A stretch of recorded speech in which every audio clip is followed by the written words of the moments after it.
we have very different time zones.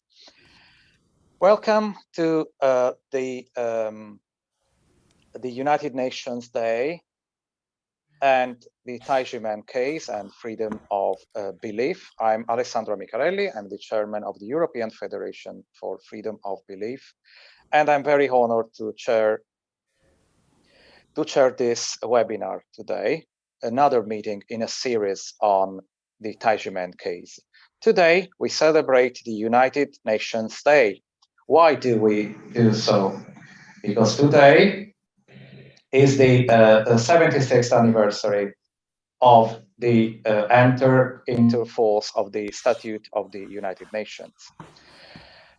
The best way to know what the United Nations Day is all about is by the words of the Secretary General of the United Nations, Mr. Sorry, Alessandro, I would recommend that everybody else, including Willy, make himself mute, otherwise we have a return, okay?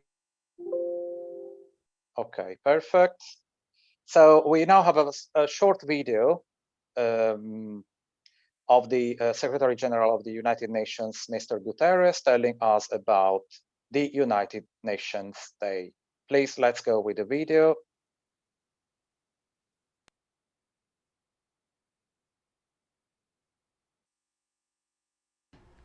"76 years ago, the United Nations was created as a vehicle of hope for a world emerging from the shadow of a catastrophic conflict. Today, the women and men of the UN carry this hope forward around the globe. COVID-19, conflicts, hunger, poverty, and the climate emergency remind us that our world is far from perfect. But they also make clear that solidarity is the only way forward. We need to come together to tackle great challenges and advance the Sustainable Development Goals. By ensuring that every person, everywhere, has access to COVID-19 vaccines sooner rather than later. By securing and upholding the rights and dignity of all people, especially the poorest and most disadvantaged girls and women and children and young people. By seeking an end to the conflicts that scar our world. By making bold climate commitments to save our planet and living up to them. And by building global governance that is more inclusive, networked and effective, as detailed in my recent report, Our Common Agenda. The values that have powered the UN Charter for the last 76 years, peace, development, human rights, and opportunity for all, have no expiry date. As we mark UN Day, let's unite behind these ideals and live up to the full promise, potential, and hope of the United Nations.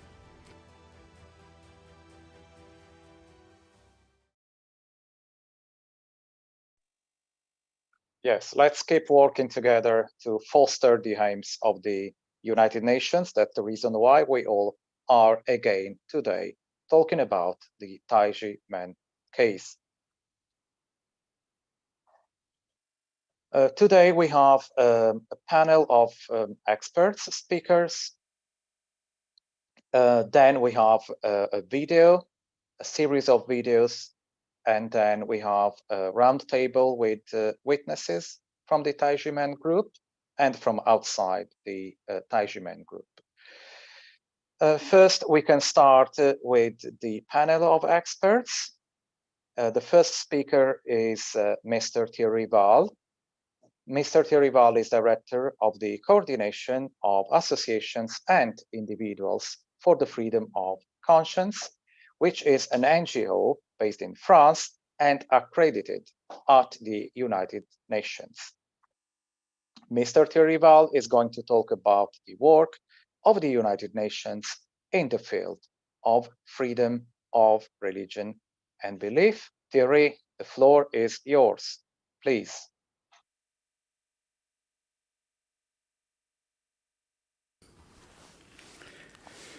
Thank you to giving the floor. And first of all, I would like to sincerely thank the organizer to invite me to this conference and to be part of the United Nations Day celebration. This United Nations Day has a special value for me because since 2016, the ECOSOC status of our NGO has allowed us to collaborate with the different UN bodies as well with the Special Rapporteur on Freedom of Religion or Belief. During these years, we have been able to appreciate the international importance of the UN and what can be achieved with the UN bodies in the defense of human rights. What is the United Nations Day? It is a symbol of hope for world unity. United Nations Day, October 24, marked the anniversary of the day of the UN Charter came into force in 1995. 30 years later, in 1986, the UN Commission on Human Rights appointed a special rapporteur on religion intolerance. And in 2000, the Commission on Human Rights decided to change the title of the mandate to Special Rapporteur on Freedom of Religion or Belief. The Special Rapporteur on Freedom of Religion or Belief is an independent expert appointed by the United Nations Human Rights Council. The mandate holder is invited to identify existing and emerging obstacles to the enjoyment of the right to freedom of religion or belief and to present recommendations on how they overcome these obstacles. During its mandate, the Special Rapporteur works closely with civil society to identify groups that are victims of discrimination and establishes together with civil society the recommendation to be implemented by states to put an end to such discrimination. Over the past 4 years at the UN, with the help of the organization present here at this conference today, we have repeatedly denounced the discrimination against minorities around the world. We have brought to the attention of the UN the discrimination of religious minorities in China, such as those suffered by the Uyghurs, a member of Falun Gong, and more particularly the dramatic case of the member of the Church of the Almighty God. Session after session of the Human Rights Council, we organized conferences, made written and oral statements, we held meetings with the state delegation, during which the victims were able to make their voice heard. The repeated efforts to warn of serious discrimination and persecution have borne fruit. Since today, there is not a single session of the Human Rights Council where China is singled out by the delegation of member states and many other NGOs.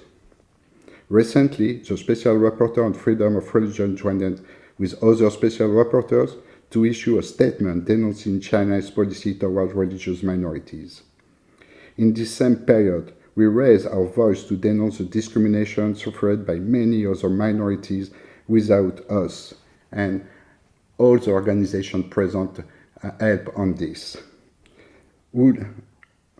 Other minorities who without us would never have been heard in this United Nations Forum. In June 2021, we brought to attention to the UN Human Rights Council the case of the Taiji men and the injustice they suffer in Taiwan. At this Human Rights Council, we denounced how the tax weapon was used to harm Taiji men.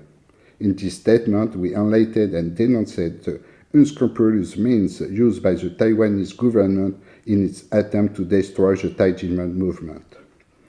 The use of tax weapons against spiritual minorities is unfortunately common practices in many countries, including France, which finally, after a struggle to denounce this injustice practice, was condemned by the European Court of Human Rights.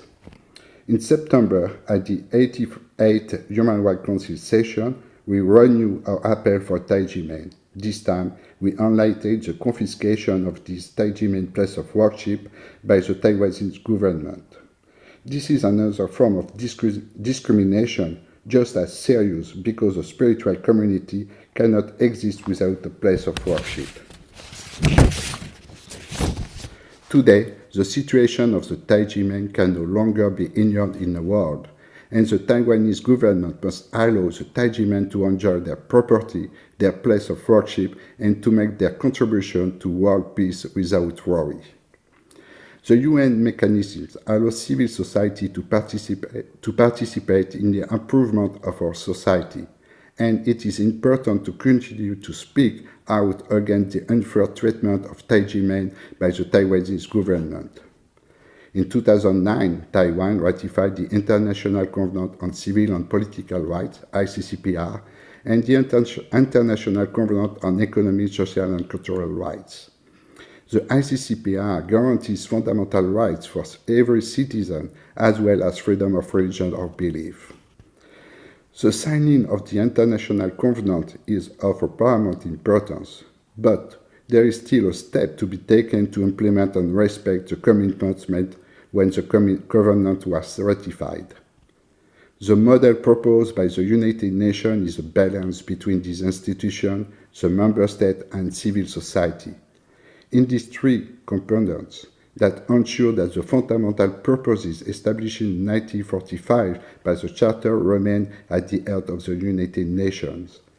Taiwan, like all other states, must find this balance with civil society and grow with it, not against it. It is in fact the struggle of the Taiji men that we support so that justice is done to them, so that their contribution to a better, peaceful, and harmonious Taiwanese society is recognized. Thank you for your attention.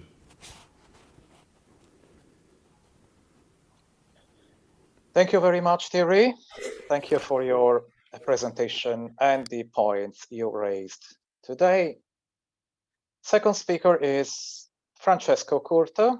Francesco is an attorney in Italy and a member of Fedinsieme, which means faiths together, is very committed in the field of freedom and coexistence of different groups. Is going to make his presentation in Italian and will have an extraordinary interpreter today, Massimo. Please, Francesco, the floor is yours. Thank you. Buonasera a tutti, grazie per avermi invitato in questo incontro. Ringrazio il CESNUR e lo Human Rights Without Frontiers per l'invito. Prima di cominciare il mio intervento, per chi non lo sapesse, sono un avvocato civilista italiano che da qualche anno, seguendo validi esempi come quello del professor Massimo Introvigne, direttore del CESNUR, e del professor Luigi Bersano, direttore dell'Osservatorio sul pluralismo religioso, mi occupo di dialogo interculturale ed interreligioso, coadiuvato dal comitato Fedinsieme che presiedo.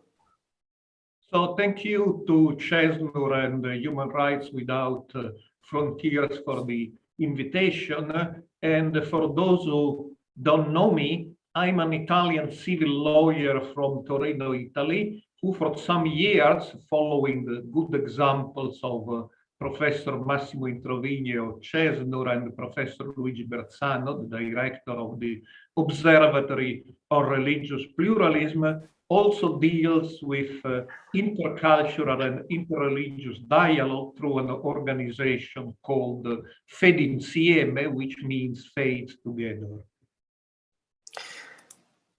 Svolgendo questa attività di dialogo interculturale e interreligioso, nel 2019, se non ricordo male, se la memoria non mi inganna, ho avuto modo di conoscere il dottor Huang e quindi il movimento Taiji Men. Un movimento che trasmette una cultura di pace, obiettivo che io personalmente condivido e attraverso la mia attività promuovo. Within the framework of this intercultural, interreligious activity in 2019, I had the pleasure of meeting in Torino Dr. Huang and the Taiji Men as a movement that conveys a culture of peace, a goal that I also personally share and promote through my activity.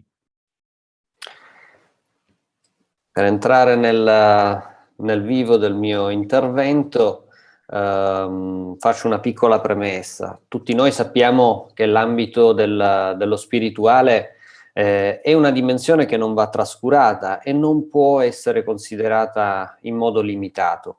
È fondamentale per l'esistenza e lo sviluppo di ogni essere umano. Sappiamo quanto l'ambito della spiritualità sia stato determinante per lo sviluppo della coscienza e della conoscenza umana, perché sappiamo bene che è la spiritualità che è portatrice di conoscenza e viceversa, ed è la base della conoscenza stessa. To enter into the subject matter, I want to say first that the spiritual sphere, as we all know, is a dimension that should never be neglected, nor can it be considered in a limited way. It is fundamental for the existence and development of every human being. And we know how much the sphere of spirituality has been crucial for the very development of human consciousness and knowledge, because spirituality is the bearer of knowledge and vice versa, and is the very basis of consciousness. Difatti, per la realizzazione di ogni uomo è importante seguire nel corso della vita un certo modello morale, e le religioni e i movimenti come il Taijimen forniscono questi modelli per lo sviluppo di quelle potenzialità latenti in ogni persona che innescano anche un più intimo collegamento con l'ambito del soprannaturale e del divino, che poi porta, come sappiamo bene, alla creazione di una società terrena di pace. Società di pace che, sottolineo, non vuol dire società priva di conflitti. La società, una società piena di diversità, la diversità stessa implica l'esistenza di conflitti, ma è come questi conflitti vengono risolti che è fondamentale. Certo, la diversità non ha creato un gruppo di amici in natura, ma è appunto seguire un modello importante, un modello morale che ci fa capire come risolverli meglio questi conflitti. In fact, for the self-realization of every human being, it is important to follow in the course of life a certain ethical model. And religious and spiritual movements such as Taijimen do provide models for the developments of the potentialities latent in every person that trigger a more intimate connection with the supernatural or the divine, which then leads to the creation of an earthly society of peace. But a society of peace does not mean a society without conflict. Diversity implies the existence of conflicts. With diversity, we are not all friends, but it is how we solve these conflicts that is fundamental. Questo è un obiettivo ambizioso, appunto, creare una società di pace, e non è privo di ostacoli. Le questioni giudiziarie del movimento Taijimen e del dottor Huang sono la prova che questo percorso verso un obiettivo di una società di pace non è privo di ostacoli. La documentazione da me analizzata in merito a tali questioni evidenzia tutta la peculiarità di un ordinamento giuridico e di norme fiscali dell'ordinamento di Taiwan.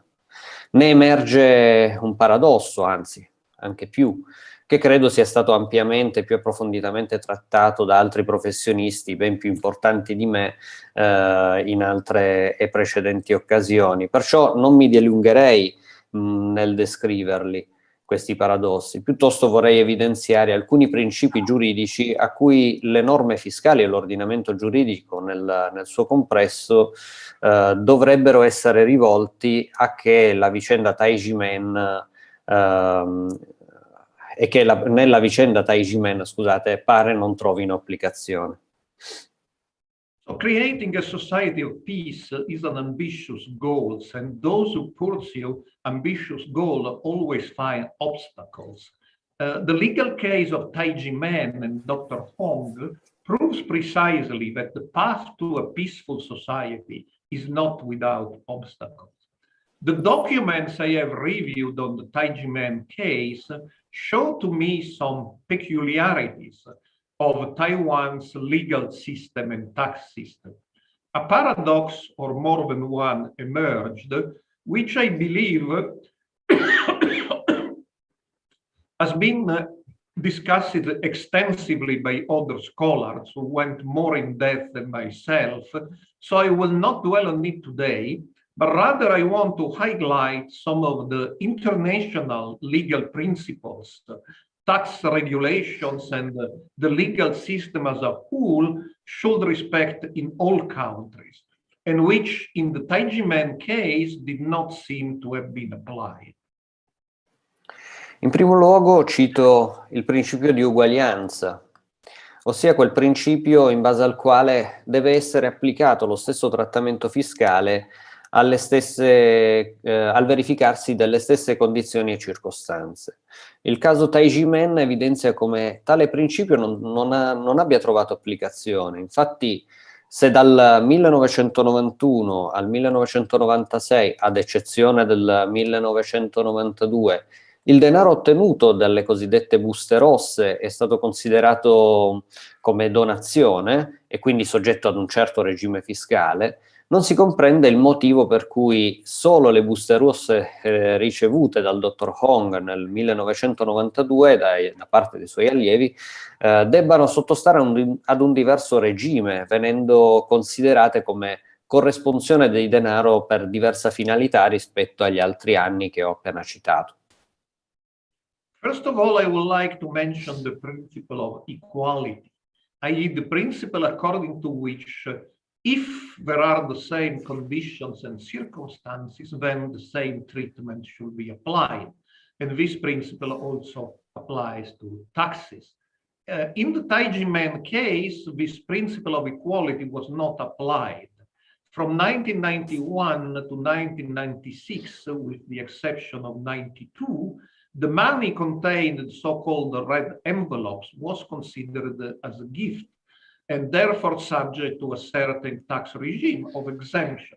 It is not clear why only the red envelopes received by Dr. Huang in 1992 from his students should be subject to a different regime, because the purpose in 1992 was clearly not different from the other years.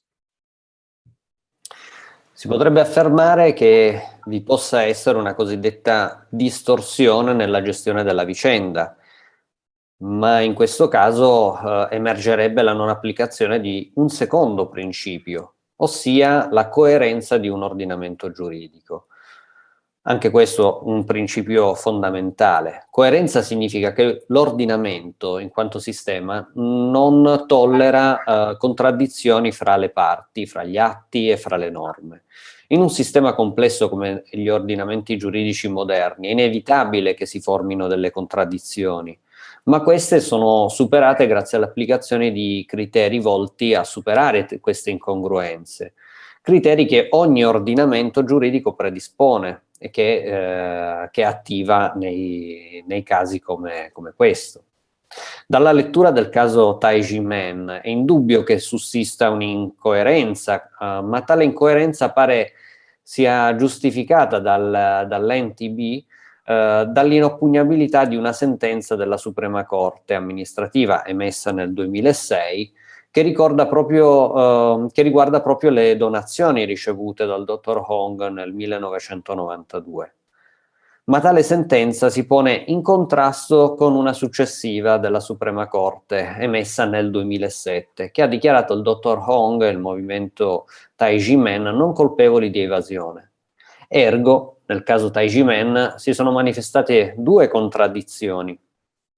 Una riguardante il contenuto delle due sentenze, l'altra riguardante la diversa considerazione nel merito rispetto al trattamento fiscale del 1992 rispetto agli altri anni presi in esame dal sistema giudiziario di Taiwan, di elargizioni ricevute dal movimento Taijimen, le quali hanno sempre rispettato le stesse modalità secondo il rito previsto nella dazione e nella corresponsione delle buste rosse.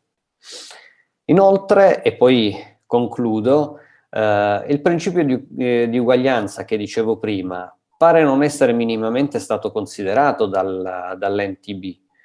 Quindi ben fa il movimento Taijimen ed il dottor Huang ad attirare l'opinione pubblica sul caso, affinché situazioni del genere non possano verificarsi in futuro. Vi ringrazio per l'attenzione. So it could be argued that the legal and administrative system of Taiwan fatally generated distortion in the handling of the matter. But this would reveal the non-application of a second fundamental and internationally recognized principle, namely the consistency of a legal system. The principle of consistency means that the system as such should not include contradiction between his parties, acts, and norms. In a complex system, as modern legal systems are, it is unavoidable that contradictions will arise. But these should then be overcome through the application of criteria designed to address such inconsistencies, and every legal system should provide and apply these criteria. For my reading of the Taijimen case, there is no doubt that there has been an inconsistency. And the inconsistency seems to have been justified by the National Taxation Bureau, NTB, with the argument that a ruling of the Supreme Administrative Court in 2006 concerning the red envelopes received by Dr. Huang in 1992 and taxing them was final. But this ruling is in contrast with another ruling by the Supreme Court of Taiwan, which declared Dr. Huang and Taijimen not guilty of any tax evasion.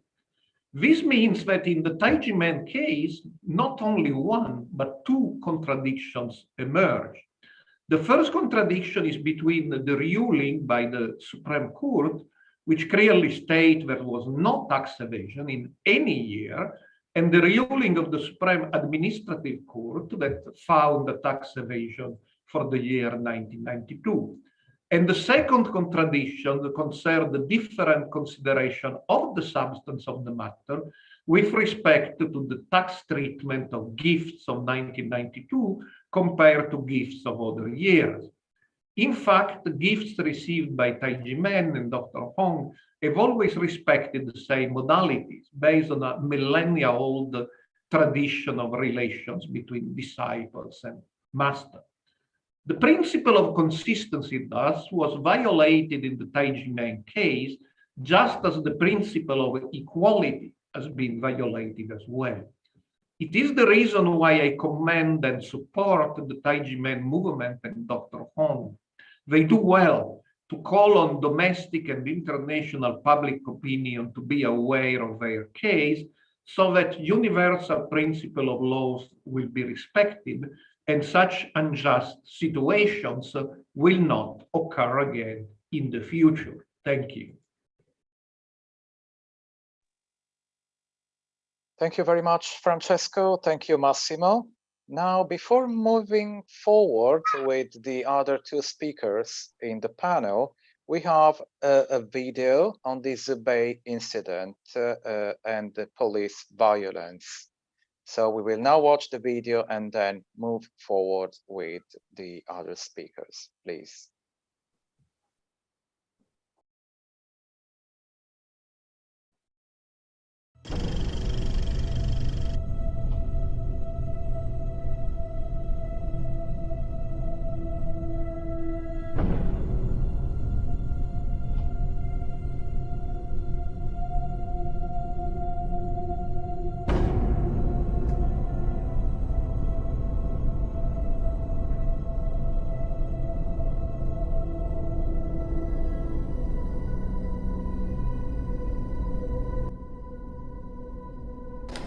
If we still don't respond on your third try, you can bang the table.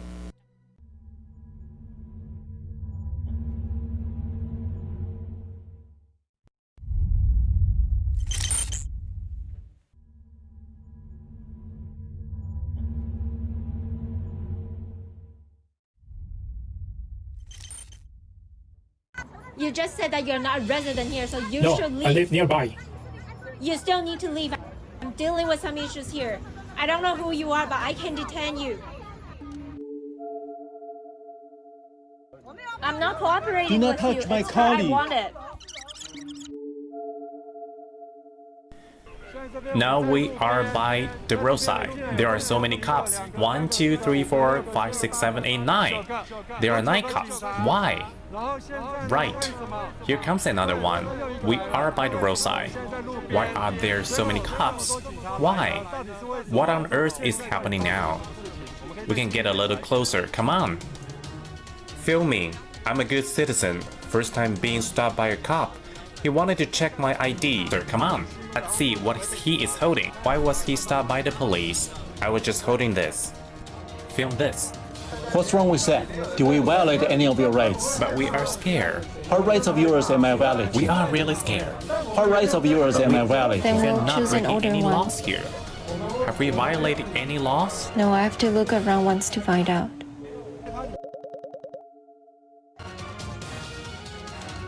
We're concerned about a possible group fight. We are not here to fight. That's good. And how about you let us know when we do break the law? Or you can hold up a sign. When we see the sign, we will ask you what we did to break the law. How is that? Just identify yourself, It's quite mean. and you will be done after that. Right. According to the Police Power Exercise Act, I have She to is so interrogate mean. you. She's going to interrogate the Don't take photos volunteer. of my face. You can take photos of the scene. Ma'am, can we see your ID? I don't have my ID with me. You can take a What's your photo of ID my number? apartment. If you You're refuse not to be allowed take photos of interrogated. my face. All right. Slow down, slow down. At least we should gather evidence now. Quiet. I'm going to explain her rights. Don't raise your voice. Okay, we didn't raise our voices. Fine. I'm going Let's to hear it. announce her We are rights. lying. I hereby announce your rights. This officer Now, is... according to... Hey, I'm going to announce her rights. I'm checking your ID now. Please show me your ID. If you don't, I have the authority to take you back to the police station. We're just following the law. We are performing our duties according to the law. Please step aside. I didn't. Ma'am, do you want to identify yourself or go to the police station with me? Identify yourself. You want to identify yourself or follow me to the police station? Can she just leave? No, we need her ID. Now we are checking the ID. We have a question. Now we are checking the ID. So rude. So Sir, mean. what are you doing? Show me your ID. Show me your ID. We are You are affecting us performing our duties now. not affecting you. If anyone is recording, I will interrogate him or her. At that, the police questioned almost every volunteer there. Let me inform you that I am acting in accordance with the Police Authority Enforcement Law, and that the entire personnel of this place is being interrogated. If you refuse, I will make you stay at the police station for 3 hours.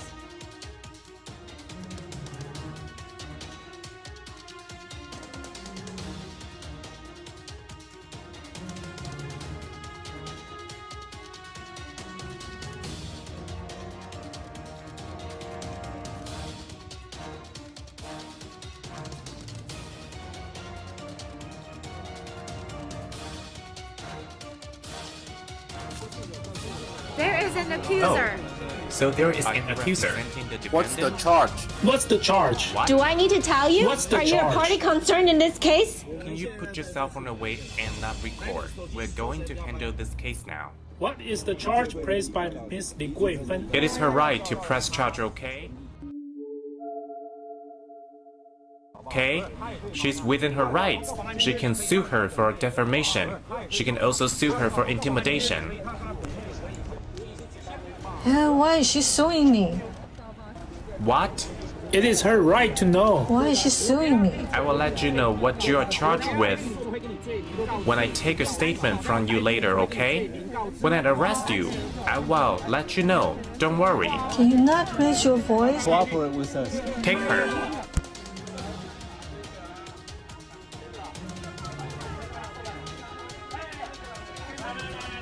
Without a search warrant or the consent of the owner, the police searched a bag on the ground, which did not belong to Miss Huang.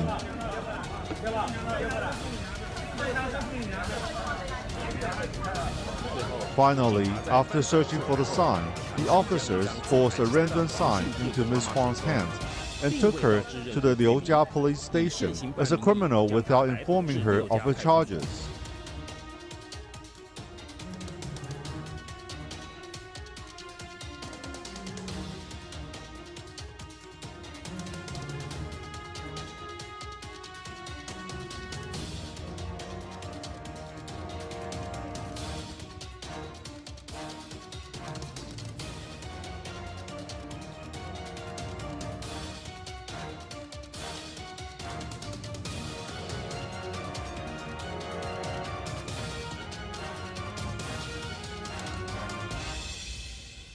I was inside the building. They told me I didn't need to sign. They just took my mom away. They told me to come out from the front door. And they dragged my mom away from the side door. I didn't even know. They lied to me. Why did you take her away? Why did you treat her like this? She's over 60. Did you get her signature? Why did you let others take her away? How could you treat a senior like this? Oh, my brain's almost right now. I was surrounded by a group of police officers. Very scary. It was such a minor case, yet Miss Huang ended up going to the ER. How could you abuse your power to such an extent? Never before was anyone in Taiwan or in the world accused of defamation for holding a sign under Article 310. How could you abuse your power? You are turning the nation into a police state. How dare you?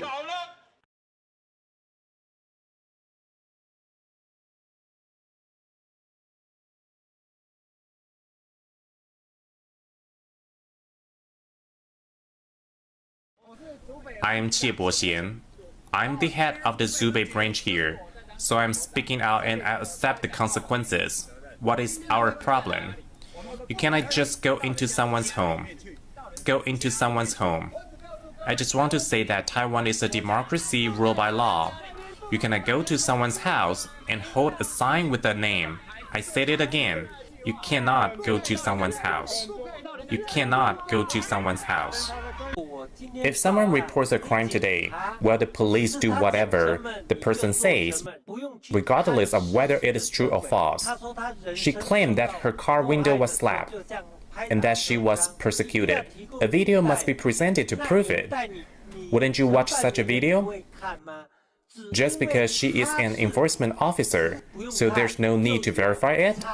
Is this special treatment? Anyone who reports a crime must have proof, and that video contains nothing to support her claim. Our police officers' biggest mistake is that they just handle the case according to what the enforcement officers say, thinking it would be the enforcement officer's fault if it is incorrect. It has absolutely nothing to do with me. How could the police handle cases if they are incapable of telling right from wrong? This is unacceptable. You didn't check whether what she said was true. Could the police arrest Mrs. Huang as a criminal? It is a very serious crime. Can't you arrest someone just randomly? The attitude of the police, their behavior, their interrogation, and their lack of understanding of the law. How can we continue to make the people of Hsinchu County feel safe? The police have the authority to verify the identity of people under Article 6 of the Police Power Excess Act, and the police can only do so when people violate the 6 items listed under the Article 6. However, these people didn't violate any item of the article. The actions of the police obviously violate human rights. The policemen shouldn't break the law because they are aware of it. It is not like police officers with uniforms on can verify anyone's identity as they want. As you can see in the video, a police officer said, "I will interrogate whoever is video recording me. Is he legally allowed to do so?" Is that kind of an attitude a police officer should have? In this picture, he's pointing at a crowd. Look at his expressions. I don't know him, but I feel compelled to publicly criticize such conduct in this council meeting. I'm hopeful that Commissioner can take this issue seriously. I have questions for you. What crime did Mrs. Huang commit by holding a sign on that vacant lot? Why is holding such a sign illegal? I don't know what law she broke. Am I guilty by holding a sign? We would like the audience to see this. We are just standing by the roadside. Yet there are so many cops. 1, 2, 3, 4, 5, 6, 7, 8, 9. There are 9 cops. You can't go to someone's house. You can go to someone's house. You can go to someone's house. On September 20th, the day after the incident, Chief Xie Boxian from Zhubei branch held a press conference and issued a press release in an attempt to smear the volunteer, Ms. Huang, as a rebel.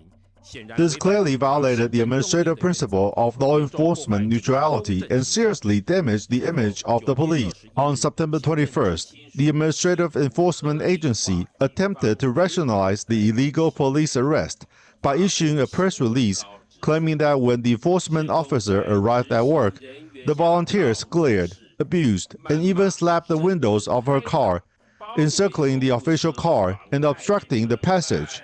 Li Guifen, the chief enforcement officer of the Taijiman case, was terrified. But was this true? A video footage from the scene helped restore the truth of the incident. This video was shot in front of the mechanical parking lot of the Hsinchu branch of the enforcement agency. At the time, Li Guifen's car was waiting for the parking lot's gate to open, and it was not being blocked by volunteers of the Tax and Legal Reform League, who, according to the video, did not slap the car windows or perform any other forcible actions. Then on September 9th, he went to the parking lot of his branch office building. And when the enforcement officer was about to enter the building, he slapped her car. That video, I really can't see clearly whether there's slapping or not. I didn't see it, just surrounded by 7 people. I didn't see anyone slapping the vehicle. But the press release from the enforcement agency of the Ministry of Justice did mention that. On September 19, there were only a few Tax and Legal Reform League members on that empty lot, holding signs. In the end, Ms. Huang was sent to the prosecutor's office. She was detained till midnight and then sent to the ER. I look at this matter as a citizen, especially that video can be seen anywhere. On the internet, I'm sad to see it. These people were not armed with weapons. Did not seem to be mobsters, right? Why were they treated like this? I don't think it makes sense. Then I would like to ask, has the Ms. Huang's case in Zhubei entered the judicial process? When did it enter the judicial process? This case was filed on September 19th, and we sent her to the prosecutor's office for investigation in the early morning of the following day. Since you sent her to the district prosecutor's office, the case has entered the judicial process, right? Yes.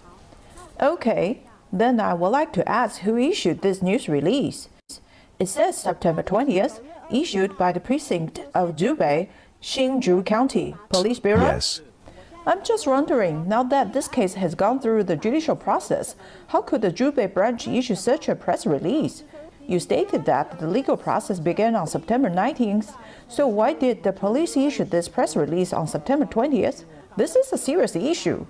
Regarding to this part about the enforcement agency on September 9th, I think it is more serious. Then on September 19th, you targeted Ms. Huang, which is the same as finding a scapegoat to take the blame. The police think that someone called red-handed can be arrested. But is there any other principle that should be considered during the arrest? We know that in so many cases, it is eventually decided that, in fact, unless the matter was prosecuted swiftly, most people will make a complaint against the police. Most of them won their appeals, and there were many such examples. You want something to eat? We really have a menu for you to choose from. We are nice to prisoners. And wait for Professor Chen to come and put up a show. Quiet! I am Xie Boxian. I am the head of the Zhubei branch here, so I am speaking out, and I accept the consequences.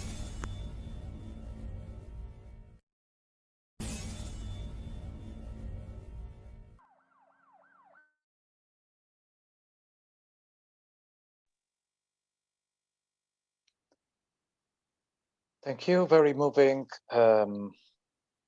video, very moving, let's say, reconstruction of the of what happened in Zhubei.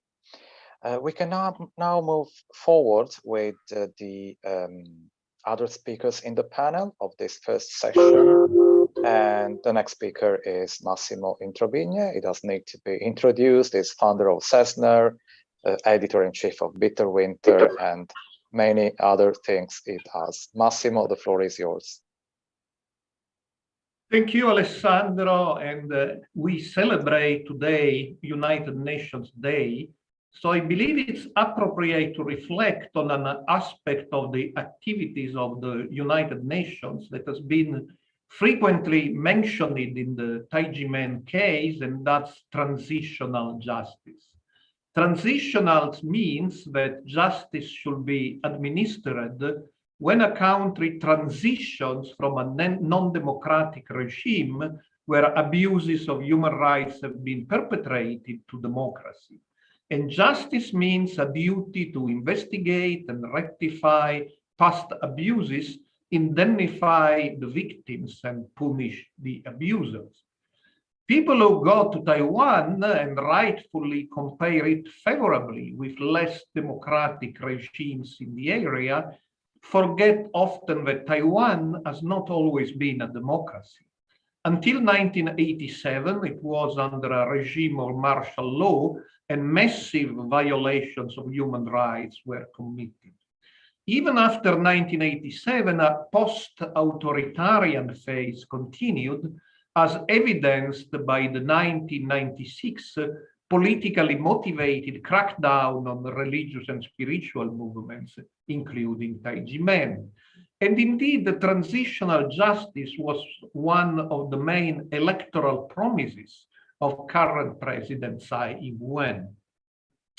The United Nations have acknowledged that what triggered their interest in transitional justice was a decision of the Inter-American Courts of Human Rights in a case concerning the Central American country of Honduras. The case of Honduras, where according to the court, some 150 dissidents disappeared in the early 80s, is less well known than Argentina's, for instance, where the desaparecidos may have been as many as 30,000. Yet, Manfredo Velázquez Rodriguez, a student suspected of promoting anti-government ideas, had been taken with them by police and military men on September 12, 1981, and had never been seen again. The court found that Honduras, when requested by the student's family, had never seriously investigated the matter, has never made any effort to bring those responsible to justice, and has not indemnified the Velázquez family as it should have done. So this decision was often cited by the United Nations' own studies of transitional justice, which led in the 1990s to the creation of the Office of the Special Rapporteur on the Impunity of Perpetrators of Violations of Human Rights, and the institution of UN-controlled international criminal tribunals to judge those who had committed atrocities in the former Yugoslavia in 1993 and in Rwanda in 1994. However, as then Secretary General Kofi Annan stated in his report to the Security Council of August 23, 2004, which remains the most important UN document on transitional justice, this was not enough, because the focus was on impunity only and punishment. And that, Annan said, might have led to losing sight of the fact that transitional justice has 4 different dimensions. Punishing the perpetrators is only one of them. For these reasons, in 2011, the title of the Special Rapporteur, it was the Special Rapporteur on Impunity, was changed to Special Rapporteur on the Promotion of Truth, Justice, Reparation, and Guarantees of Non-Recurrence. You see the 4 dimensions. Although Taiwan is not a member state of the United Nations, it has incorporated into its domestic law the International Covenant on Civil and Political Rights and the International Covenant on Economic, Social and Cultural Rights, which also offer the basis for transitional justice. Kofi Annan recommended the creation of national commissions for truth and justice, as was done in South Africa after the apartheid. President Tsai did create in 2018 a Transitional Justice Commission. However, its scope is somewhat less broad than what Kofi Annan had in mind, as it mostly deals with rectifying decisions rendered for ideological reasons. Another serious problem is that the Commission in Taiwan only examines cases up to November 6, 1992, while the crackdown on spiritual movements and the Taijimen case demonstrate that abuses continue to occur after that day. The Taijimen case proves that all 4 dimensions of transitional justice mentioned by Kofi Annan and UN should be implemented in Taiwan. First and foremost, it should be acknowledged that rogue bureaucrats, including prosecutor Huang, who started and masterminded the case, committed crimes. As Hanan said, publicly telling the truth is the most important aspect of transitional justice. Second, even if this is not the only dimension of transitional justice, punishing the perpetrators is important and is not a question of vengeance, it's a question of justice. Third, indemnify the victims, which in the case of Taiji men also means giving back to them their land unjustly seized. Fourth, make sure that abuse, which unfortunately can also occur in democratic regimes, will not happen again, which implies a serious reform of Taiwan's tax system and administration of bureaucracy.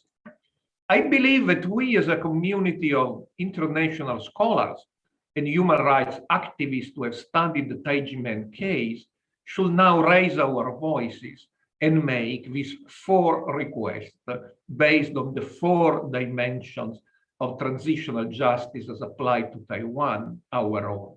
Thank you.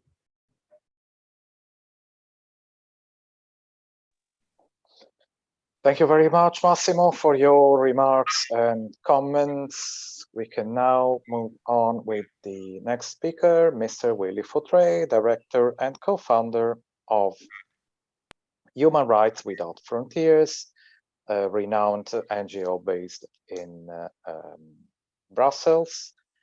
Will is going to talk to us about a case involving a Tai Chi group in Canada, and it's going to be an interesting parallel and comparison with the Taiji men case in Taiwan. Willy, the floor is yours.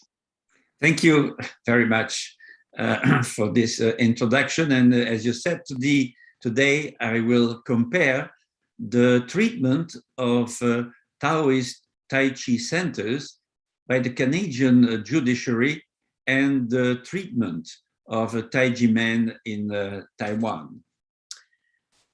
According to international human rights standards, freedom of religion or belief involves, in short, I would say, the right to have or not to have a religion or beliefs, the right to change or to retain one's religion or beliefs, the right to share one's religion, beliefs, or worldviews, and to make new members, the right to freedom of worship and assembly, and the right of association.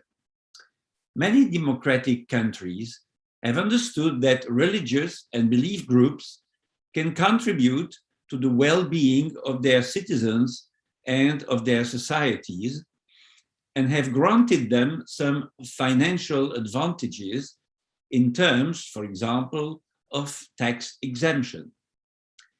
Canada is one of those democratic countries which has a broad-minded approach of the usefulness of religions, as a recent court ruling has shown. Last month, the High Court in Quebec, District of Montreal, ruled in a case opposing the Fung Loi Kok Institute of Taoism to the city of Montreal that Taoist Tai Chi, as developed by a Toronto area monk, is a religion, and its centers should be tax-free. Consequently, the court ordered 3 cities, Montreal, Sherbrooke, and Longueuil, to provide exemption from property, municipal, and school taxes to their centers, and to reimburse taxes already paid by the 3 branches of the Fung Loi Kok Institute of Taoism. The applicants were seeking exemption on the grounds that Taoist Tai Chi, as practiced, taught, and disseminated in Canada by the Chinese monk Moilin Qing, was to be regarded as a religion rather than an institute for physical exercise. It is also to be noted that the Taoist Tai Chi Institute offers classes in return for payment, and that many of those paying fees to take Tai Chi classes are not really Taoist adherents.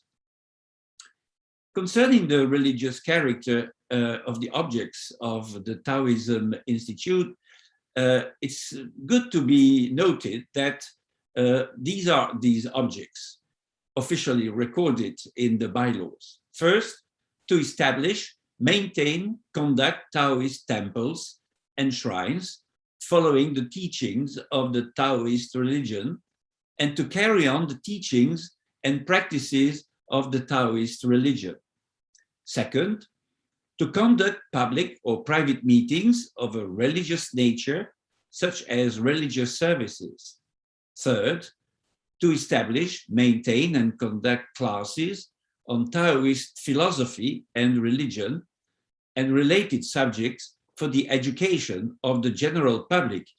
And fourth, to promote awareness and understanding of Taoist philosophy and Chinese culture. Further, the information on the trademark of Taoist Tai Chi, granted in 2012 by the Canadian Intellectual Property Office, included a list of its services, which were all of religious, spiritual, and cultural nature, such as ceremonies, teachings, training, meetings, and exhibitions, seminars, workshops, classes, social and cultural activities. Concerning the Quebec court and its ruling, the first question that it was facing is what constitutes a religion and what constitutes a religious institution. The court's 50-page opinion includes a lengthy discussion on what is a religion and what is a religion institution, or when it is not such. In the light of its conclusions, it had to answer two concrete questions. First, should Taoist Tai Chi, as practiced, taught, and disseminated in Canada by the Chinese monk Moi Lin-Shin, also called Master Moi, be regarded as a religion in its own right, rather than for proper gymnastics to promote internal balance and health? Second question, does the Fung Loi Kok Institute of Taoism, which offers classes or sessions of Tai Chi for a monetary contribution from the participants, qualify as a religious institution within the meaning of the law, allowing it to benefit in Quebec from an exemption from property taxes? The judge, Judge Yergeau, acknowledged that the tax authorities have to be careful about the religious character or the claimed religious character of some groups, because some of them just want to avoid paying taxes and are not really religious in nature. To make that distinction in the tax dispute, he drew largely on the evidence put forward by two academic experts. The one, representing the Taoist Institute, argued that Tai Chi is a religion, and the other one, representing the three municipalities, disagreed.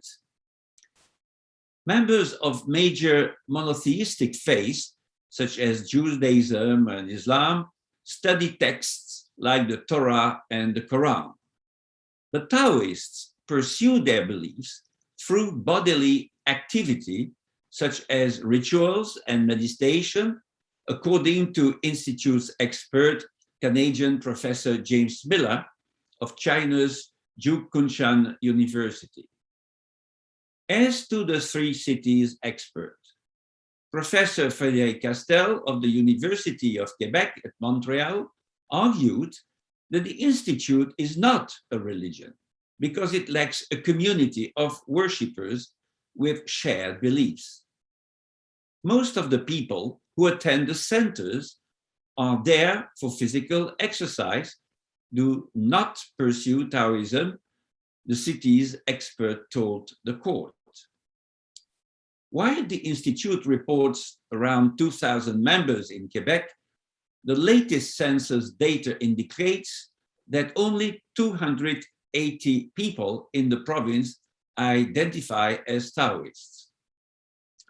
The Institute is no less a religion because a larger number of people are only there for Tai Chi, the judge said. Most of those who visit Chartres Cathedral in France, the Blue Mosque in Istanbul, or the Sai-ho-ji Temple in Kyoto are tourists who do not practice those religions. But that doesn't mean the sites themselves are not religious, the judge said. Slightly complicating the matter, the 3 Quebec centers in Montreal, Sherbrooke, and Longueuil were run by a different Taoist Tai Chi organization until 2013 and had been granted a separate tax exemption, one for non-profit organizations offering sporting activities. But Fung Loi Kok Institute wanted to be officially considered a religion and to be entitled to the tax exemption as a religious organization. Sorry, there's something wrong with the with the pictures. Yeah, sorry. So, yeah. So asking for a religious release instead was not a decision that was guided by financial considerations, he said in an interview. It is a decision that was guided by the direction my client is taking and how it would be like to be perceived by the public, the lawyer of the Institute said. At the end of the hearing of the 2 experts and the lawyer's arguments, the court came to the conclusion that both the first and the second of the 2 concerned concrete questions were to be answered in the affirmative. In conclusion, in Canada, a court organized a hearing of 2 experts with conflicting views about the religious nature of the Taoist Institute and its right to tax exemption. It recognized the Institute as a religious organization after the said hearings, forced the administration of 3 cities not only to grant the Institute tax exemption on the income generated by Tai Chi classes to Taoist adherents and non-Taoists, but also to reimburse the illegally levied taxes to the Institute. In Taiwan, for 25 years, the taxation administration has been turning a deaf ear to outside experts and has not consulted any. It has ignored all the court rulings and even the Supreme Court, and it has illegally imposed taxes and auctioned Taijimen's property instead of abiding by court decisions, apologizing and reimbursing Taijimen. This is the difference between a full-fledged democracy and a democracy which has not got rid yet of the ghosts of its dictatorial past.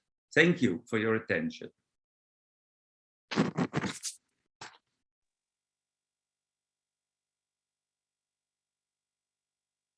Thank you very much, Willy.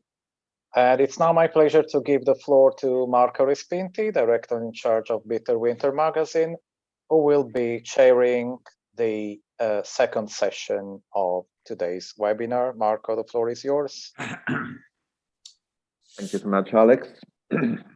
It is my pleasure, of course, to take the floor on this special day celebrating the United Nations and to introduce the second part of our today's webinar. The second part will be very relevant. In the first part, we just heard great papers from scholars and experts, and of course, this is very precious. But very precious as well is to directly hear from witnesses and people who are affected by the persecution waged against Taiji men in Taiwan. Of course, here we touch a very delicate point. Delicate, yes, but I cannot refrain from quoting it. Taiwan, as Massimo Introvigne just remembered, is not a member of the United Nations, and we know why. Now, first of all, this should not be constructed as an excuse to ignore the trespassings against groups like Taiji men in Taiwan perpetrated by some branches and or officials of the Taiwanese government. Secondly, and lastly, Taiwan is a true friend and strong ally for all people who appreciate democracy and freedom in the region and all over the world, because Taiwan loves democracy and freedom. These two things, then, should always go together. Religious persecution in Taiwan should stop now, because this is not fair at all for a friend of democracy and liberty like Taiwan, starting from Taiji men. And the United Nations should seriously consider how much Taiwan is crucial for democracy and liberty in the region and all over the world, starting from religious freedom. Without delaying any further, let's then start with the second part of our today's webinar by seeing the second part of the video which chronicles the unjustified police violence against Taiji men Pacific demonstrators. At the end of this second part of the video, I will give back the floor very shortly to all the scholars and experts of the first part of the webinar to ask for their brief comment on what we are going to see. Thank you.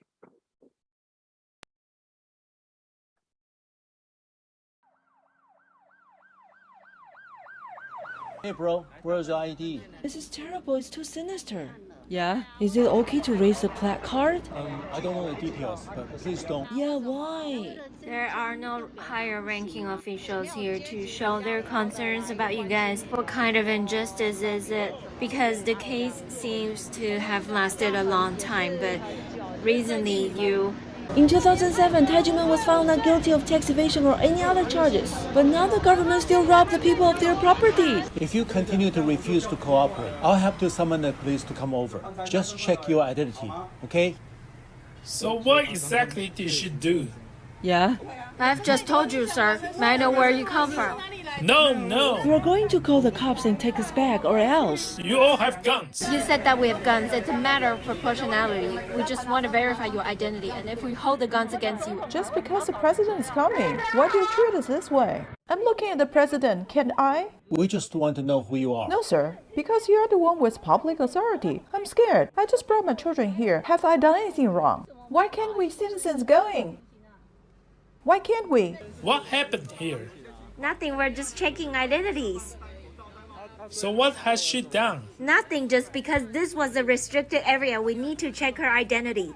So what has she done? Nothing, she didn't do anything. We didn't say that she did something. She didn't do anything, but you Just want to check check? your identity. If she I've told doesn't you many cooperate with times. us, we will have to ask her to go to our duty command center. Your ID. Let me have your ID. Or report your...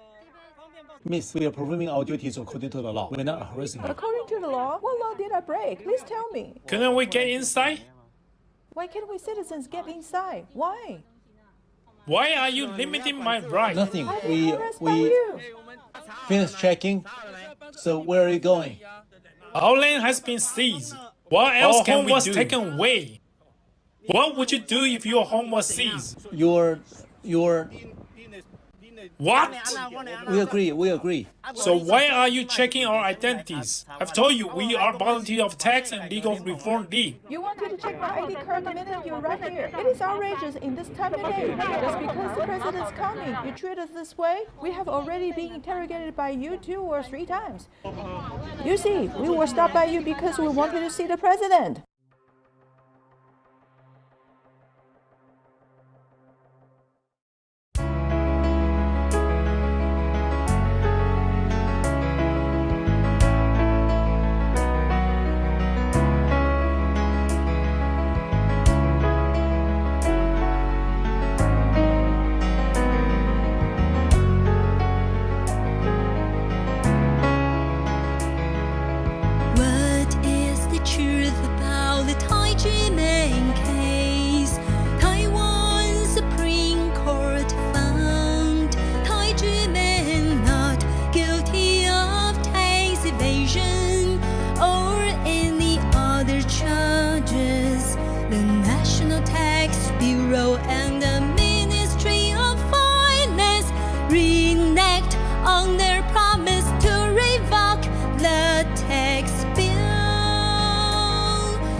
Illegally auctioned off the sacred land of Taiwan.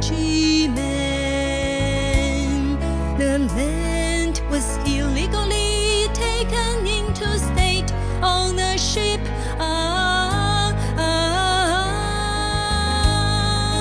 Where is the royal government officials' conscience? Where are justice and human rights?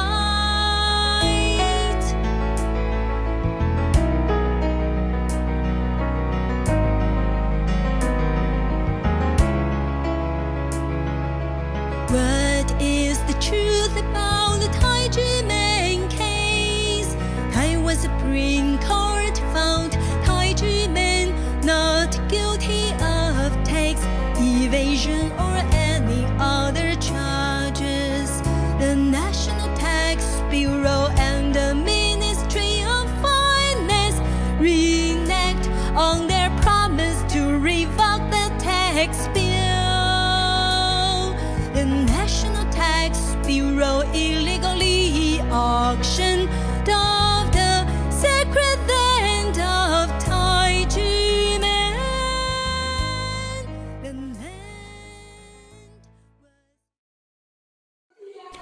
Would you stop yelling?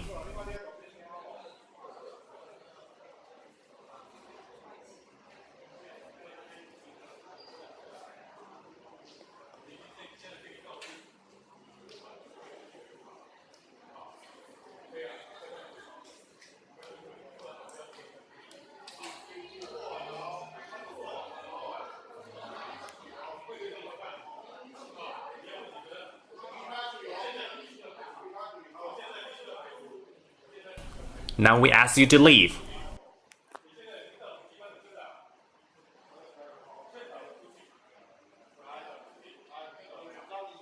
You, and you.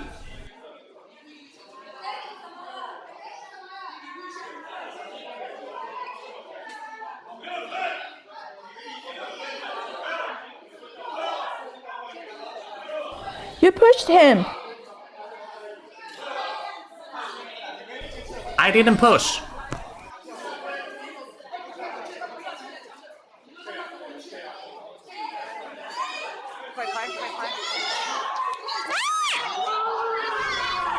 He fell. He fell himself. Don't blame me. Don't blame me. How could you hit him? No one hit him.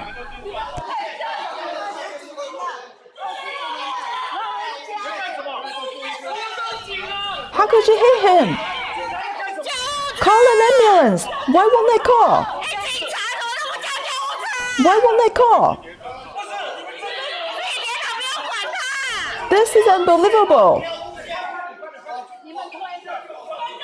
Call an ambulance. Why won't they call? You pushed him.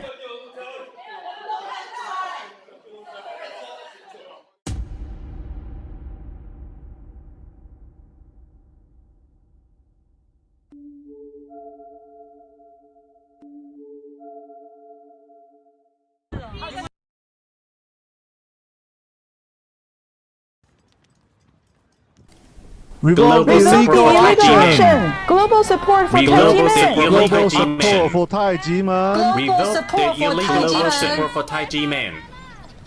Revoke the illegal auction. Everyone, it is illegal to gather and protest in front of the presidential office building. Aren't we on Democracy Boulevard? Isn't this the anti-corruption plaza? I thought we were supposed to voice our opinions. Listen to me. When you express any opinion in a restricted Yet area, those in the you are presidential violating the office assembly right of behind rights. us choose to Please ignore leave our immediately. request for 24 We years. advise you to We leave should, as soon as possible. they should admit their mistakes and fix them. Otherwise, we will never stop. We just want to appeal to the president. Can we say that Taiwan is a real democracy when we live in fear and anxiety every day?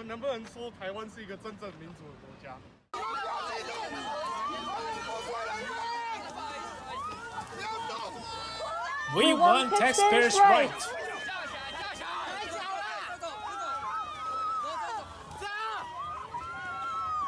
We want taxpayers' rights. We want taxpayers' rights. We want taxpayers' rights. We want taxpayers' rights.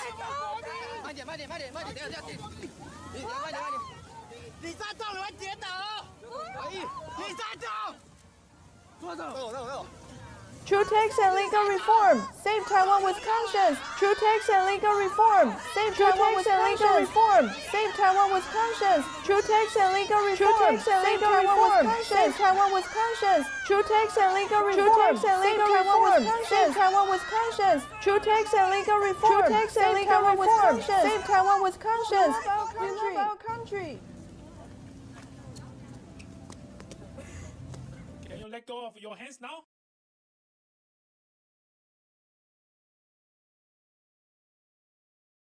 I believe the future government will be tolerant.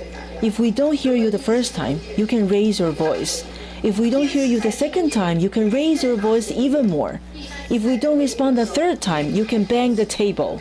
This is about the Taijiman case. Yeah, it has lasted for 24 years, but the land was still auctioned. You can bang the table. If you still don't respond on your third try, We just want to appeal to the president. Those cops overreacted. We are performing our duties. No video, please. But you are filming us. Be humble, and be more humble.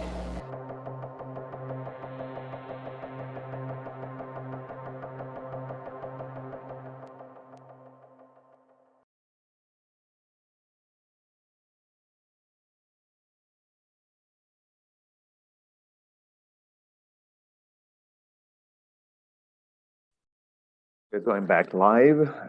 I do think that these images speak for themselves pretty clearly, and they are unbelievable for a democratic country. But I want to briefly go back to the scholars and experts of the first section of today's webinar and ask for their brief comment and impression on what they just see. We will follow the order of appearance that my good friend Alessandra Amicarelli followed just during the first section. So, Mr. Thierry Valle, if you want to provide a few impressions and comments, the floor is yours.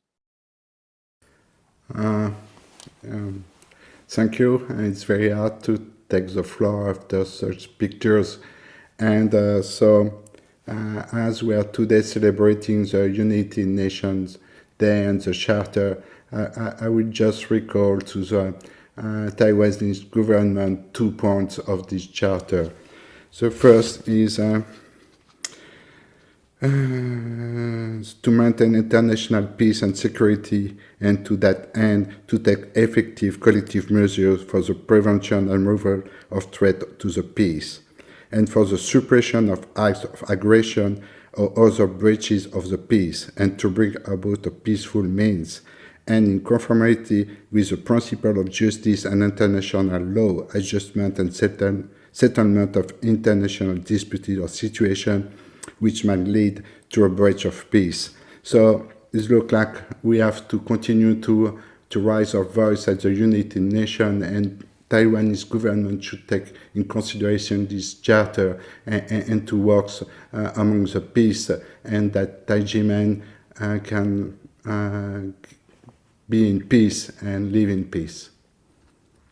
That's my first reaction to these pictures. Thank you, Thierry, for your meaningful words.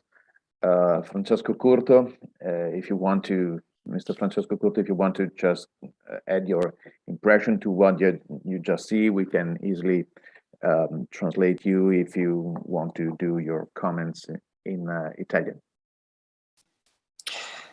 Grazie Marco, ma le immagini del video si commentano francamente un po' da sé. Io ritengo e ribadisco un po' quello che ho detto precedentemente nel mio discorso, cioè che questo tipo di attività fa bene sostanzialmente ad attirare l'attenzione sul caso e a sensibilizzare l'opinione pubblica, cosa che è fondamentale vista la peculiarità del caso Taijimen. Mr. Curto says that, again, the images speak for themselves, and he cannot do anything else than to repeat and underline what he just said with much more strength, and saying that those activities and webinars like ours are very precious to raise the public awareness on the Taijimen case and sensibilize the public opinion, which is the key to the question. Thank you so much, Mr. Curto. Grazie, Francesco. Professor Introvigne, the floor is yours for a few comments, if you want. You're mute. What we saw is basically the persistence of authoritarian attitudes among some in Taiwanese police or security. This is a common problem because when you transition from a non-democratic to a democratic society, you cannot change the minds overnight. And you cannot fire all those who had worked for the previous regime. We had the same problem in Italy when we transitioned from the fascist regime to a democracy. We could not fire all the policemen, all the security bureaucrats, all the tax bureaucrats. So in a way, these bureaucrats kept being the same persons and kept having the same mentality and transferring this even to younger people. So we saw some of the people involved in the videos, they are young, they are not part surely of the martial law regime, but when a culture is created, it's perpetuated within the bureaucracy. And I believe that correcting this is also part of the transitional justice. And I believe the main solution to these problems is the first point of transitional justice. That in the United Nations document is stated very clearly. The first point is transitional justice. Is not punishing the perpetrators. It's not even indemnifying the victims. It's telling the truth. I mean, a country should do some soul searching and acknowledge the truth. Acknowledge that there have been human rights abuse, religious liberty abuse, and these abuse were wrong. That should be publicly said, and it's very important. And President Tsai made it a main point of her electoral campaign, but now the facts should follow these electoral promises. Something is being done, but I believe that she should do more. Thank you for this sad but very realistic note about the other side of transitional justice. Mr. Willy Fautré, if you want, the floor is yours. If you want to add any comment, an impression. Yeah, thank you.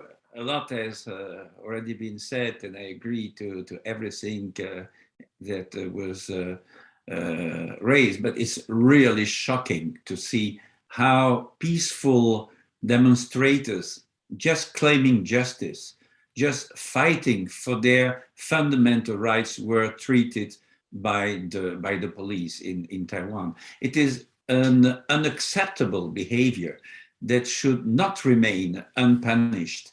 And I think that as it is easy to identify those police officers who violated the law that they normally should respect, it's easy to identify them, and I would say that the lawyers of Taiji Men should prosecute them for violating the law. What we saw, it's not an image of democracy. It's an image of remnants of a dictatorial regime and dictatorial behaviors. And as it was said by Massimo Introvigne, it's important to achieve successfully the transitional justice. It's not only by law and in courts that the fight must be fought, but also in the minds of the people. So this is my comment. Thank you very much, Willy, and thank you all for your important adding in comments and reactions. We now start the session with testimonials. Some of them are Dizi, not all of them are Dizi. The first one would be Mr. Huang Kun-Kuang, if my pronunciation goes right. He's not a Taiji Men Dizi. He is a former senior auditor to the Taxation Bureau in Kaohsiung, Taiwan, and it will be a video contribution.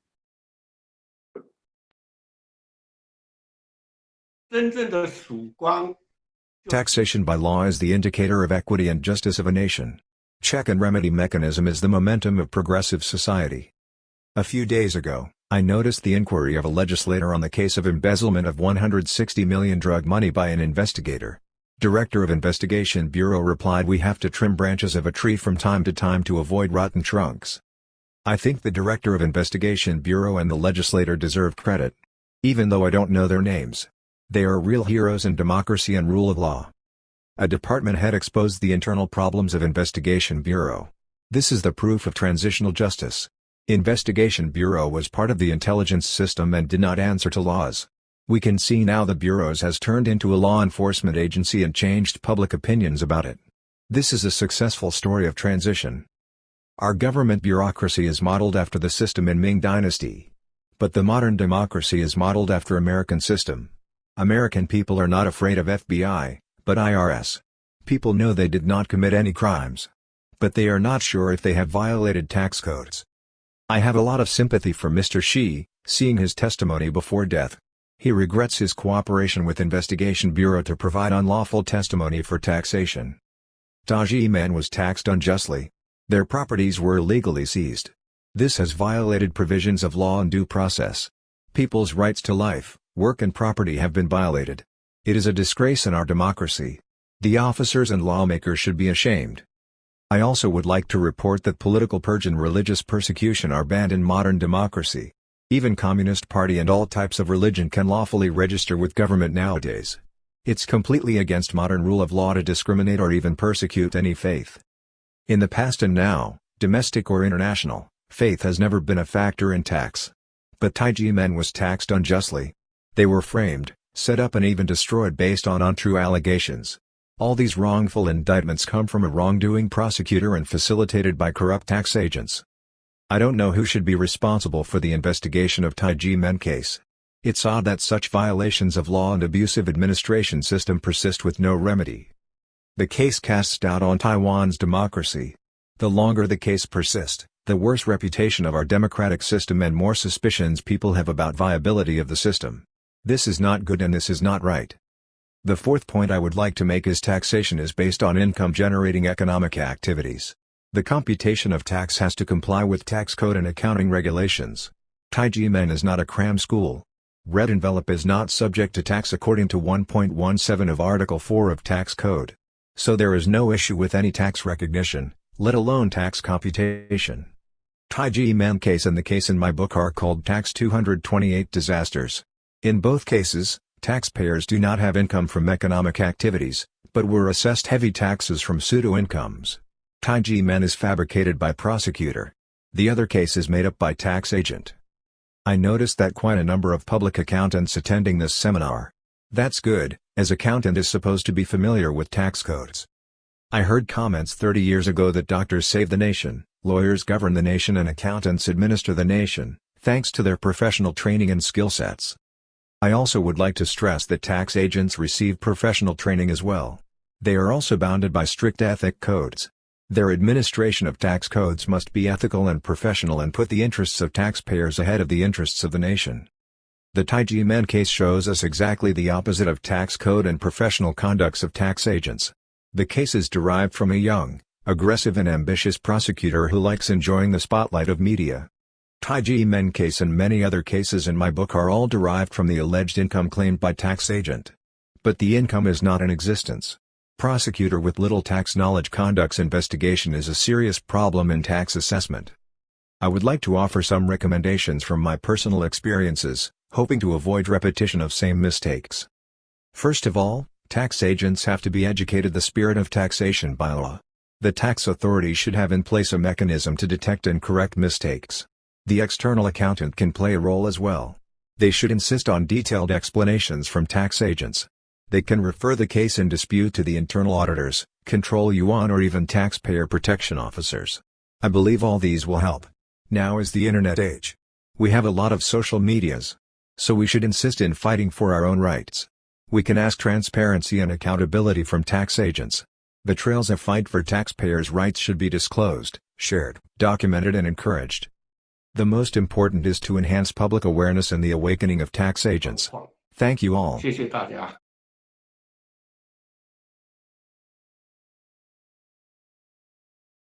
Thank you so much for this important testimony coming from someone who worked within the Taxation Bureau, and for reminding how outrageous is violation of religious liberty. We now have another video contribution as a testimony coming from a Taiji Dizi, from Miss Chen Su-Ying. She's a high school teacher. So we see the video. The United Nations was established 76 years ago after learning the lessons from the two world wars. Mankind suffered severe casualties. Everyone was striving to maintain friendly international relations and to make the world more peaceful, safer, and developed. The United Nations Day was established 3 years later.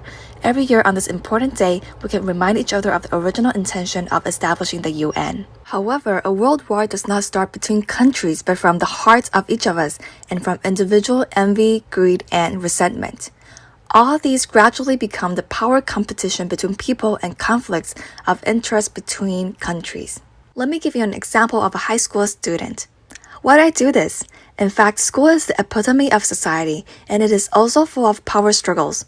Yue was an ordinary high school student with upper middle grades. He was a good student in the eyes of his teacher. He has 3 to 5 friends, keeping good relationships with them. One day, Ho, a popular student in the class, came to Yue. Ho told Yue that he wanted to pull down Men, another student who was getting more and more popular. So Ho asked Yue to spread some false news that Men was blackmailing, deceiving, and never paying back the money he owed. Yue said, "I can't talk nonsense if I don't see Men do such things." Ho glared at Yue, adding, "Just do what I said." Yue was uneasy, knowing he was doing wrong, but he didn't dare to reject the request. He knew well that Ho would have used his power in the class to get him down if he were not obedient. For his own safety, Yue had no choice but to betray Men. In fact, Yue was in a dilemma, feeling pain and sorrow in his heart. He didn't tell his friends the truth, and day by day, he felt even more angry and afraid of Ho. Those who support Men didn't want him to be misunderstood. They tried their best to find the person who spread the rumors. The dark tide in the class was raging, and the storm was about to come. Some students couldn't stand this weird atmosphere. They told their teacher and the Students' Affairs office, but the teacher said, "You've all grown up and you are all good classmates. Please never fight." The teachers also added, "If any of you is spreading rumors or bullying, the school will punish severely according to the rules." Another teacher gathered the students to discuss in a meeting. As a result, everyone was saying different things, leaving the whole class even more chaotic due to the case. In fact, there are many bullying incidents on campus that are more horrifying than the case in this example. Why can't bullying incidents continue forever? Since there are too many people on the sidelines, there are few people who dare to stand up and are willing to deal with it. The same is true for the Taiwan case, which encounters national violence and bullying. Prosecutor Ho illegally searched for evidence in the academy 25 years ago and immediately released false news that slandered Taiwan to the media. Perjury caused tax official Shi to suffer for more than 20 years. He finally revealed how Prosecutor Ho asked for perjury. The Taiwan case was actually fabricated by Prosecutor Ho. The unjust and false Taiwan case can be traced back to 2007. That's 14 years ago. The third judicial trial confirmed that Taiwan committed no crimes and no tax evasion. The judiciary stepped up to put an end to this unjust, wrong, and false case. However, the National Taxation Bureau continued to issue illegal tax bills and even illegally auctioned the land of Taiwan. No brave man can stop the country's bullying. Just like the above-mentioned example at school, every teacher seemed to have said something, but they didn't really stand up to address the case.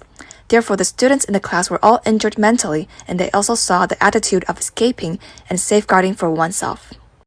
Taiwan was given a verdict of innocence and no taxes due by the Supreme Court in Taiwan. Yet the officer from the NTB actually said that the court's verdict does not count. In such a public service system without the concept of human rights and the rule of law, Taiwan has been bullied and the fabricated case has lasted for 25 years. Experts and scholars have stood up for this case, voluntarily proposing various laws and regulations that can terminate this unjust case. However, the officers of the NTB who issued the illegal tax bills violated the laws and are unwilling to revoke the illegal tax bills.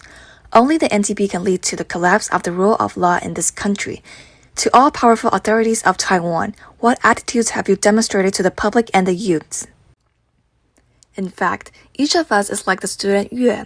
We have to be brave enough to face our own selfishness and fear in order to resist the threats and bullying from Ho. We must do the right thing with our conscience so that we can live a life of happiness and inner peace. When bullying occurs only when there are fewer onlookers and more people standing up bravely will bullying end. We don't have to worry about children being bullied on campus, in the workplace, or in daily life. Taiwan can be more peaceful and happy, more united and developed. The kindness and beauty of this island can then be appreciated throughout the 101 countries across 5 continents as Taiwan spread love and peace to the world. I believe that the world at that time will be peaceful, as the goal set by the United Nations is for all mankind to live in an environment of safety and security. Thank you all. Thank you, Hsiung, for sharing your thoughts, especially today in response to United Nations Day. We must remember that peace is not easy to come by, and it is up to you and me to tolerate each other with love and conscience, and to bravely face injustice. For example, Taiwan case was defamed by prosecutor Ho Kuan-ren by raising goblins, and to this day, the public still cannot tell the truth. And last year, Taiwan sacred land as even auctioned off by force. This is a real case of bullying. It is not just a matter of Taiwan Shifu and Dizi. It is a matter of all humanity. Peace is something that everyone aspires to, regardless of country or status, and it is something that people need to work together to achieve. Thank you so much for this important testimony. Let me frankly tell you that I have heard and kind of studied the Taiwan story so many times, which one could grow. I know the story and what is worth repeating it. Not at all. Every time I hear from direct testimony from testimonials and Dizi, it's shocking.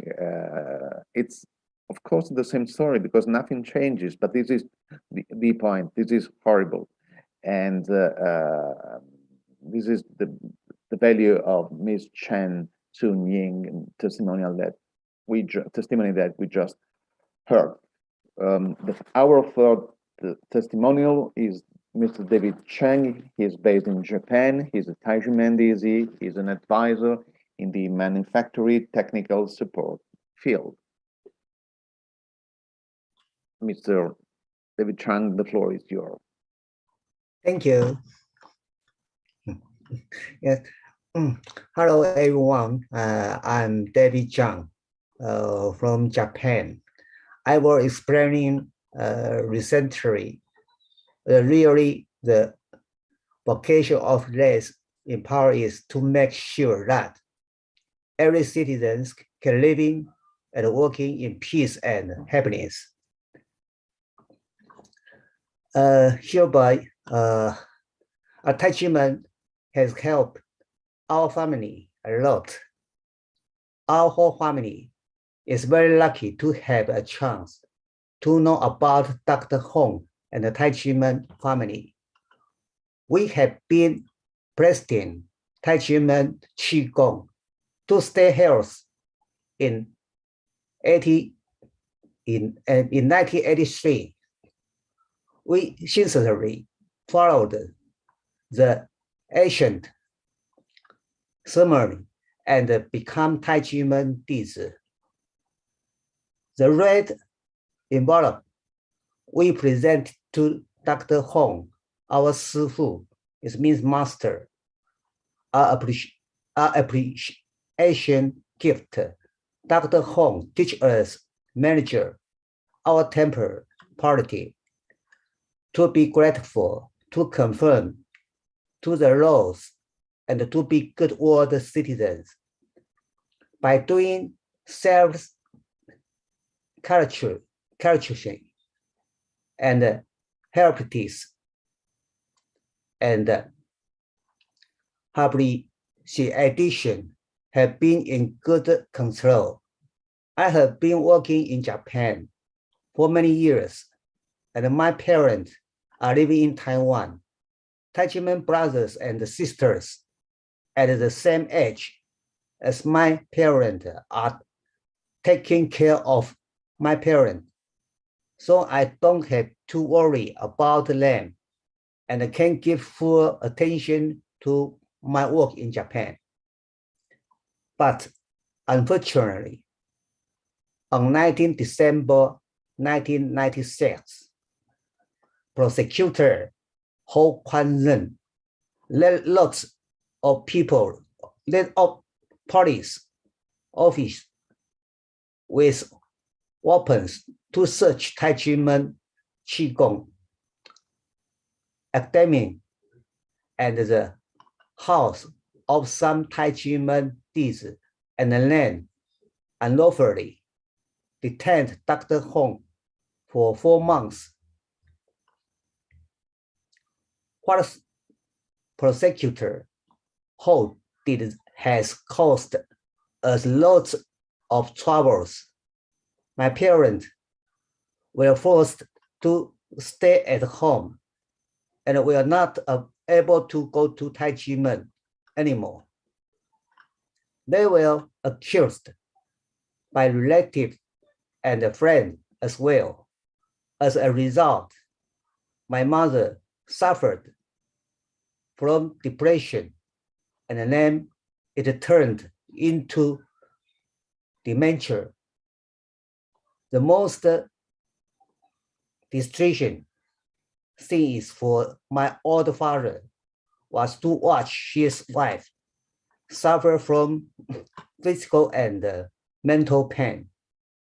He often secretly cried in his room, and I was also embraced by the ritual of my colleges. Taiwan is such a good place, but why do we have to suffer from such a disaster? On July 30th, 2007, after the third intense, the Supreme current from Taiwan Sifu and Dizi not guilty of fraud, tax evasion, or violation of tax codes. The red envelope offered by the Dizi to Sifu, while monetary gift and tax expect Taichimen, Sifu, and Dizi, who were illegal detained, also received compensation for unjust detentions and communications from the state. However, after 25 years, the Taichimen case has not yet ended.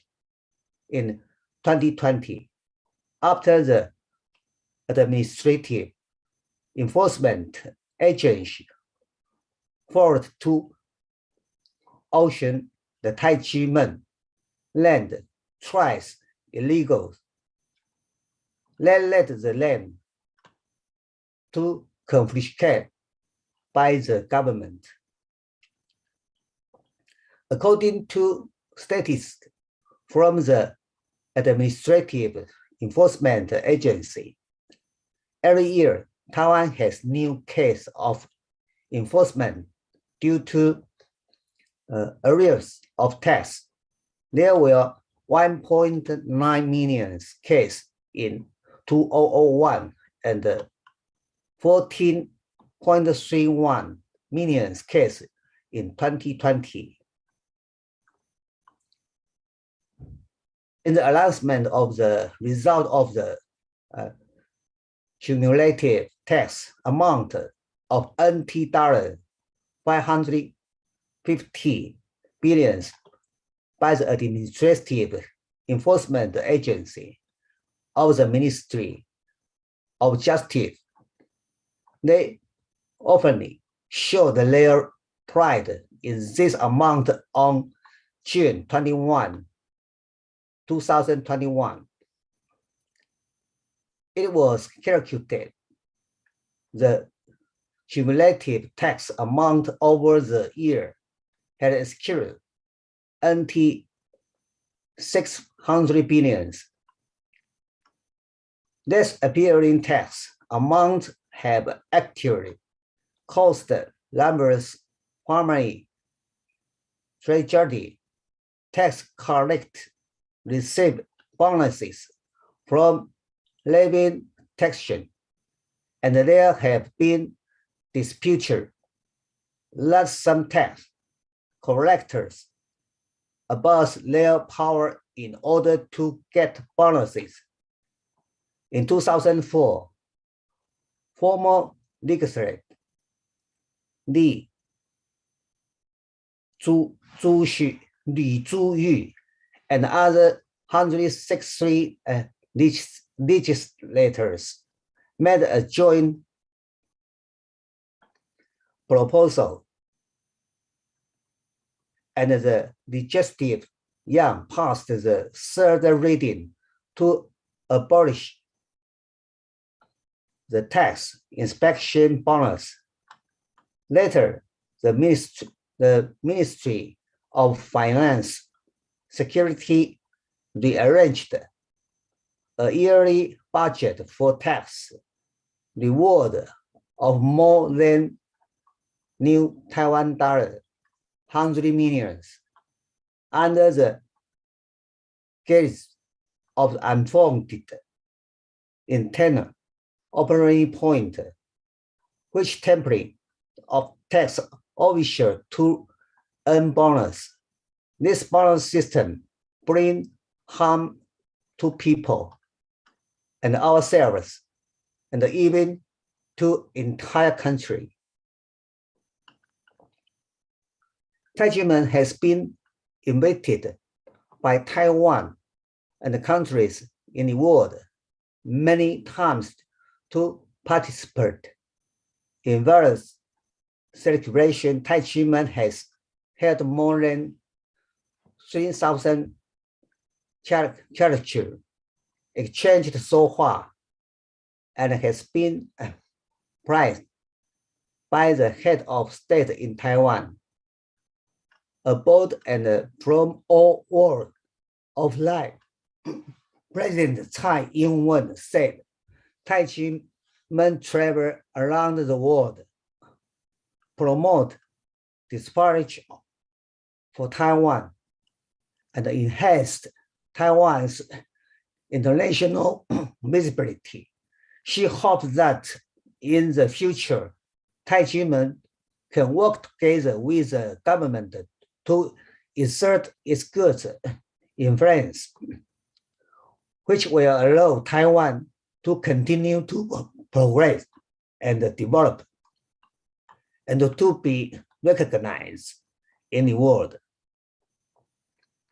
Former President Lee Teng-hui praised Tai-Chi-men for adhering to the principle of teaching loyalty and feeling pity, loving the country and loving the society, and being dedicated to the state and the promotion of Chinese martial arts.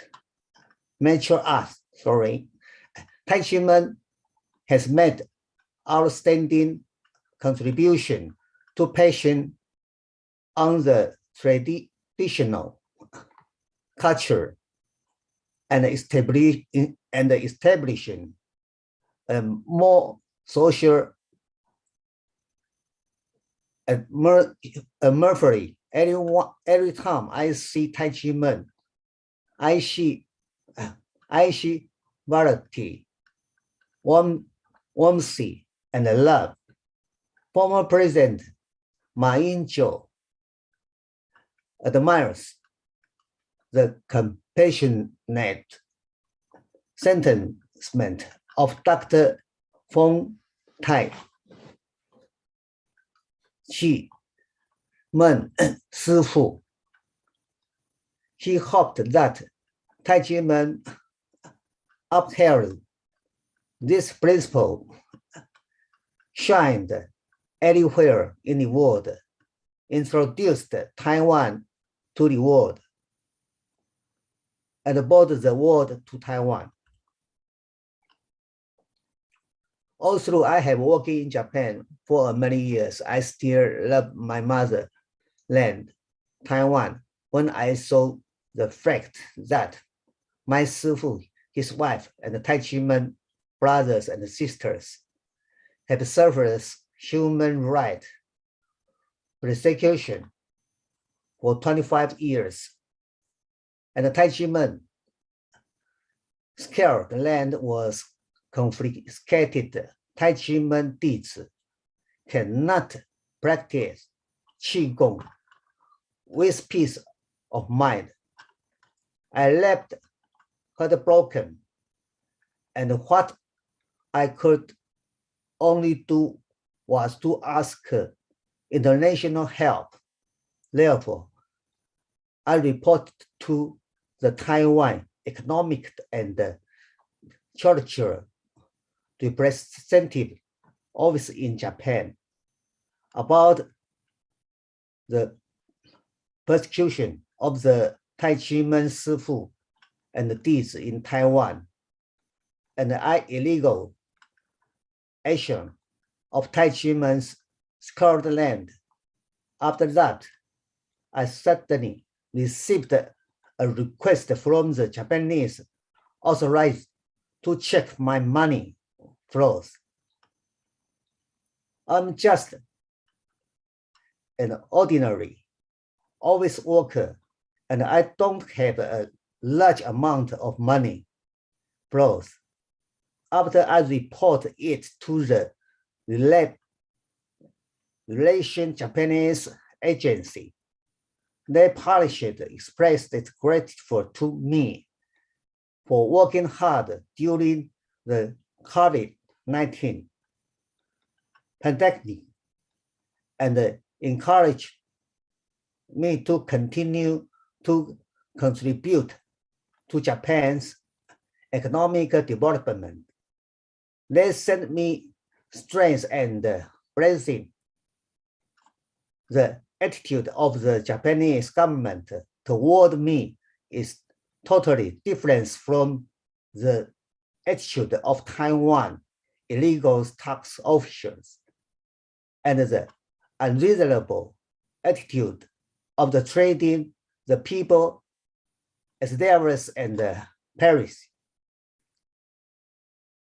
My Sifu told us that the inherence of being a human being is to have a consensus. Only with consensus can there be love, and only with love can there be peace. I followed my master's teachers and have been happy to help my colleagues at work and create the most harmonious in the company. In fact, the vocation of those power is to make sure that every citizen can live and work in peace and happiness. On the 50th anniversary of end of the Security World War, Japanese Prime Minister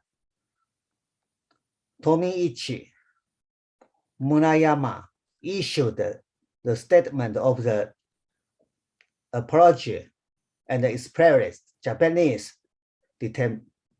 determination not to repeat the same mistakes on the country. The Taiwan including which is called the February 28th taxi, inserted by legal expect and Sharon, and the February 28th incident. So far, no perpetrator have come forward admit their mistakes, and the government has not pushed relevant officials who violate the law.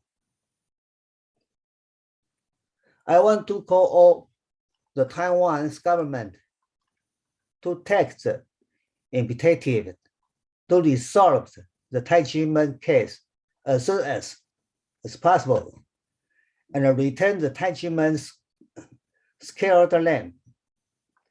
This is an opportunity of Taiwan's government to practice traditional justice and implement the protection of human rights and freedom of religious belief. Over the past 25 years, the national taxation branch has been issuing illegal tax bills, violating human rights, and harming Taiwan. I hope that the Taiwan case can awaken the state. Mr. Chang, I'm sorry, we have a long line of testimonial. Your testimony is great. I kindly invite you to go to the conclusion if you don't mind, because we are running out of time. Many speakers have to leave for other appointment meetings and they cannot stay with us. So we want them to stay with us. So if you can just kindly go to the conclusion, I do thank you. Okay, thank you. Oh, okay. Thank you. Okay, thank you. This testimony just showed us the thin line between being a prosecutor and a persecutor, and we all know well how bad it is. We now go to our next testimonial of Taijin Dizi, Mr. Alan Liu. He is a Ph.D. candidate in the University of California in Berkeley. Mr. Liu, the floor is yours. Thank you. Yeah, thank you, Marco. Yeah, so today I would like to share my personal thoughts on the strategy of implementing transitional justice, and I will use the Taiwan case as our example. So traditionally, the implementation of transitional justice consists of three major parts: the prosecution initiatives, reparations, and institutional reforms. And from the aspect of social justice, naturally, we would expect that the criminals can be prosecuted, can be punished, or at least, like in South Africa, we can form a truth commission discovering and revealing the past wrongdoing of the government, and that the victims know the truth about what actually have happened. But in practice, there are so many hurdles to prosecute the criminals, or even just to seek the truth. And the reasons are, first, the criminals may still work in the government. Like the prosecutor Kuan-Kuang of the Taiwan case, now he's the Vice Director General of the Agency Against Corruption, Ministry of Justice. So from the government's perspective, prosecuting the current public servants is equivalent to admitting its mistake. And the second reason is it's hard to decide whether to punish just the superiors or also the middle agents. So in the Taiwan case, despite the prosecutor Kuan-Kuang, it's also a question about whether we should also punish the tax officer Hsiung, who has admitted that he gave a false testimony under the pressure from the prosecutor. And also, what about the National Taxation Bureau that imposed the taxes without investigation, or even the media that broadcast the biased news when the case was still under investigation? So they are all part of this commission of crime. And obviously, under the current institution, there's no way to convict everyone.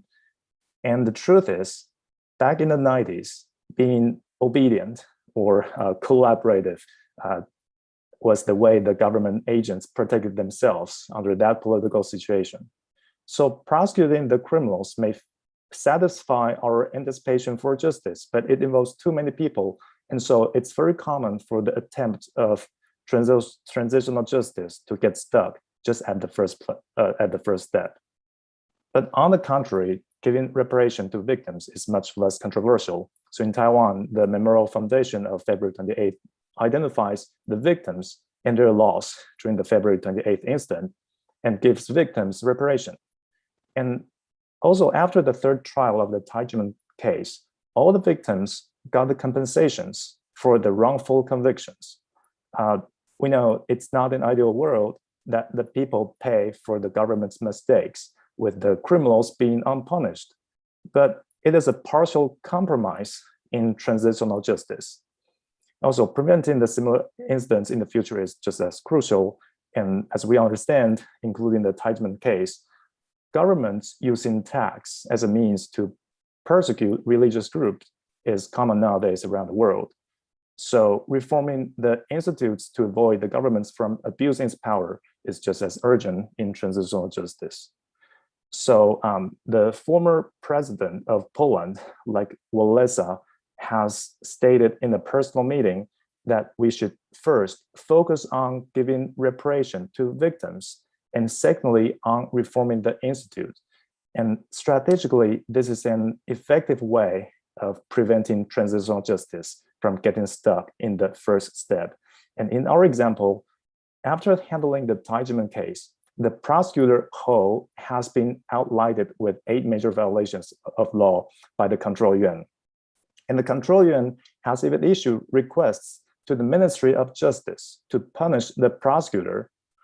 And the investigation has even been listed as a highlighted case in the General Report on the work of human rights protection by the National Human Rights Commission of Taiwan. So obviously, there's no doubt a breakthrough of transitional justice.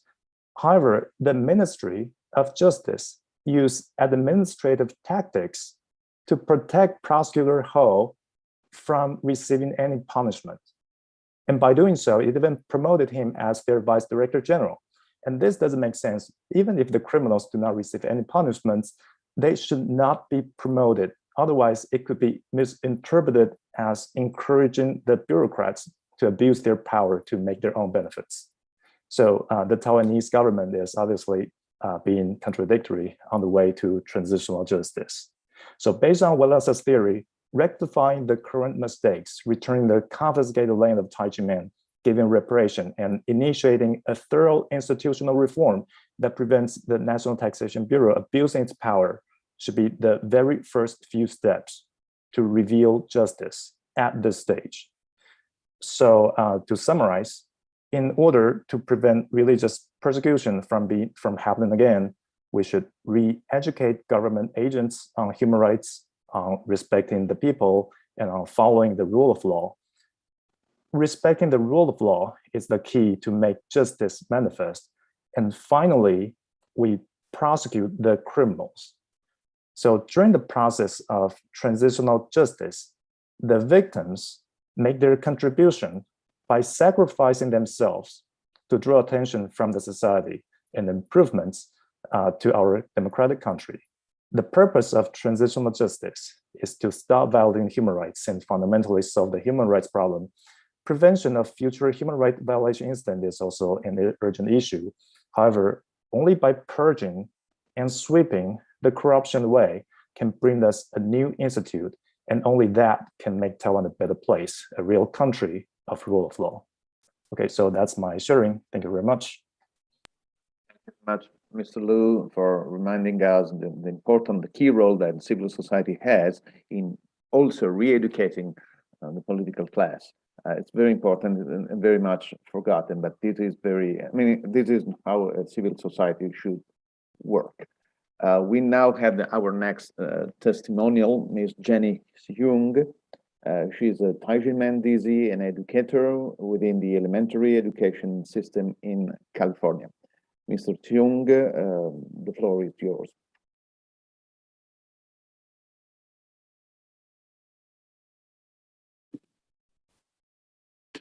Thank you, Marco.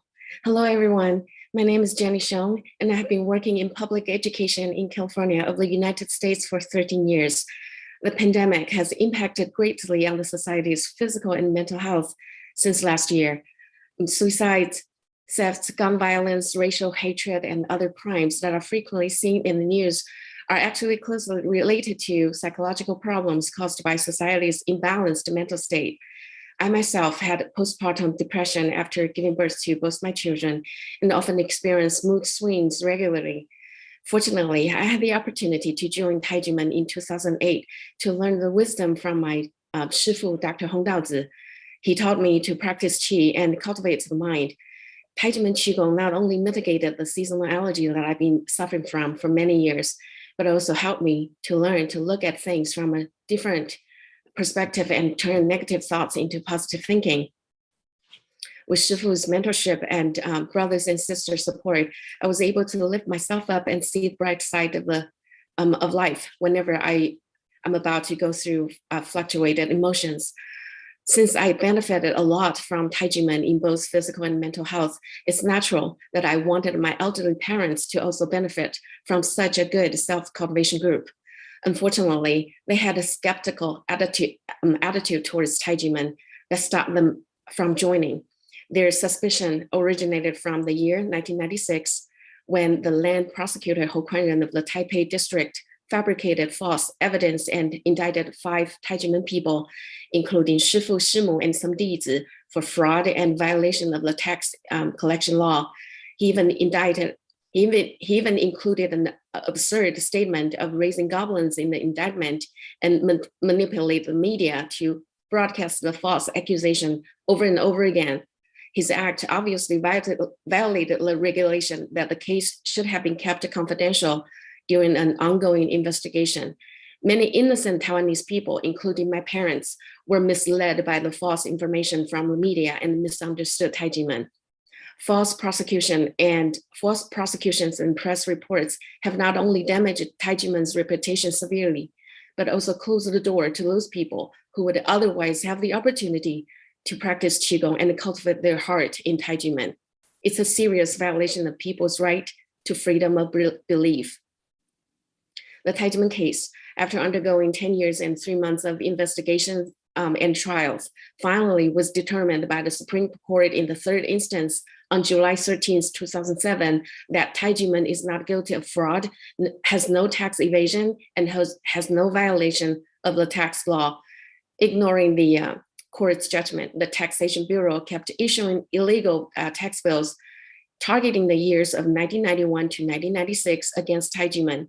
Taijiman had to resort to numerous administrative relief processes to make the Ministry of Finance finally correct the mistakes and adjusted the tax bills to zero for year 1991 and 1993 through 1996, leaving the false tax bill for 1992 still outstanding.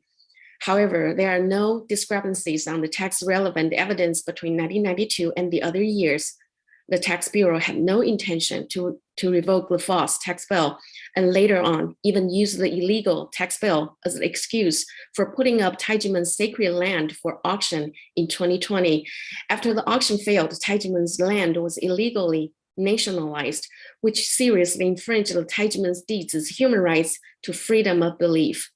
Those rogue officials' behavior of illegally snatching property of the law-abiding people is tantamount to banditry, which makes one reasonably suspect that it is due to the tax rewards and execution bonuses.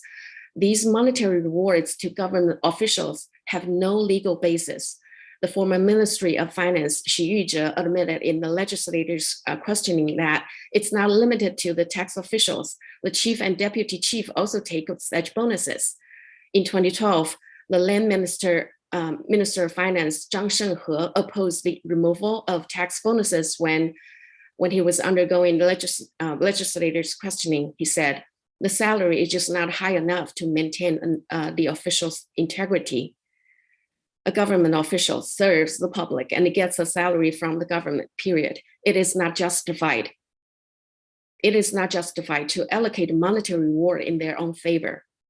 This is a violation of law caused by state officials' greed for bonuses that shows traces of mental imbalance. In the long run, the state's finance will be affected negatively, which in turn will even shake the country's foundation.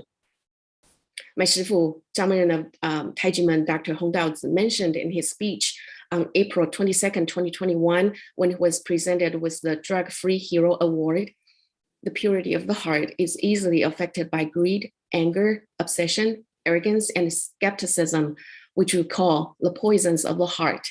And the poisons of the heart require the antidote for the heart, which is conscience. Only by following the guidance of one's inner conscience can the heart be firm in the face of the temptation of various crimes. This is why Dr. Hong launched an Era of Conscience movement in 2014, hoping to awaken everyone's conscience so they will say good words, do good deeds, and exert the power of virtue. In 2016, a group of Taijiman brothers and sisters and I followed Shifu to the United Nations headquarters in New York to participate in its General Assembly. We exchanged ideas with people from all walks of life from around the world and promoted conscience movement. At that moment, I gained a deeper understanding of how state officials act with conscience will benefit the well-being of the people and the country. The unjust tax case of Taijiman has lasted for 25 years and still pending a resolution. We never give up on pursuing justice because our Shifu always leads us on the path of righteousness. Along the journey of redressing justice for Taijiman, we also strive to help the country reform and help the world eliminate the persecution of various human rights. I believe that our insistence on justice will eventually vindicate Taijiman, and the arrival of the day of vindication means that the government officials' conscience has been awakened, have remorse on their mistakes, and are willing to right the wrong. That would be the best blessing for the country and for the people. Thank you all. Thank you so much, Ms. Hsiung, for stressing, among other things, the heavy role that casual misinformation and, above all, positive disinformation have in religious persecution. Our next testimonial is Ms. Nicole Chen. She's a student at the Harvard University and a Taijiman Dizi. Ms. Chen, the floor is yours. Thanks for the introduction, and thank you for the opportunity to be here today. My name is Nicole, and I'm currently a student at Harvard University studying economics.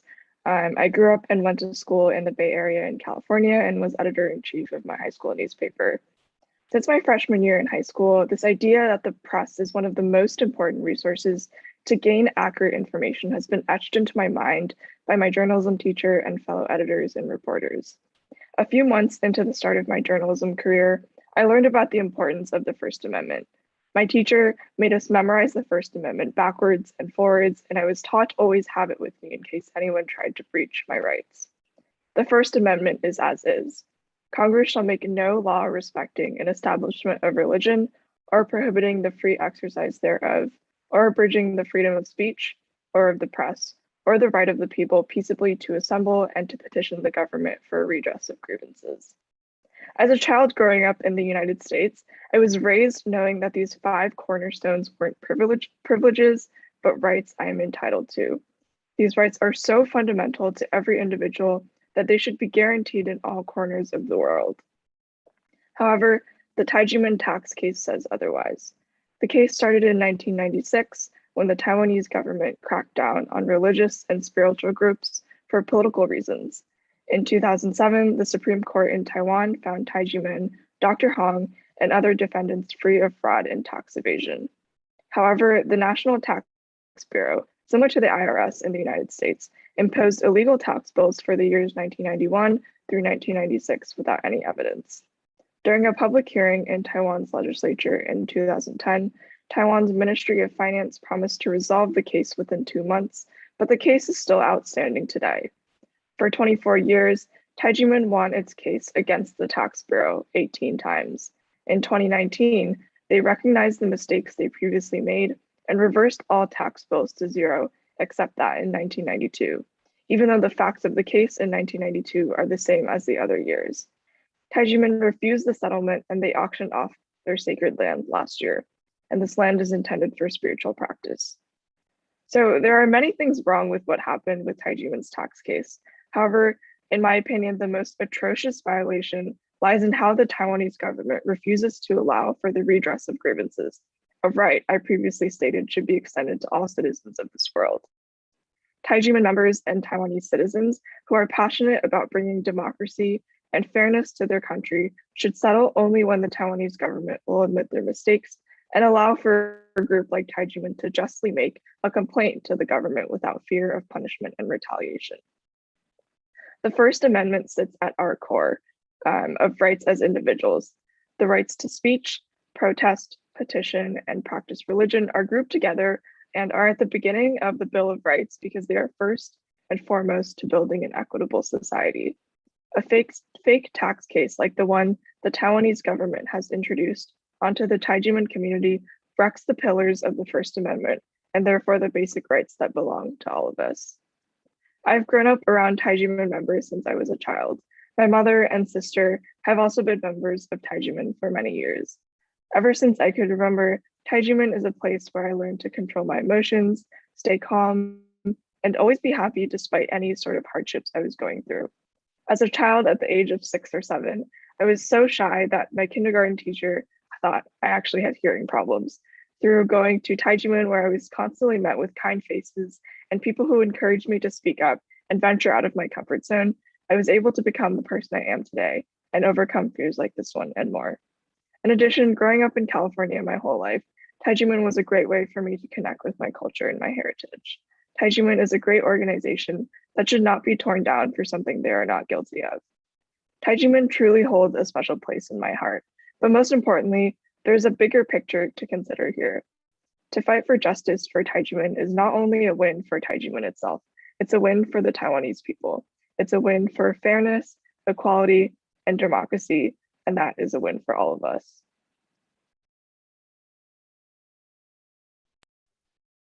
Thank you, Ms. Chen, for reminding us of the US First Amendment that, of course, not all countries enjoy, and the blessings of its crucial and peculiar articulation.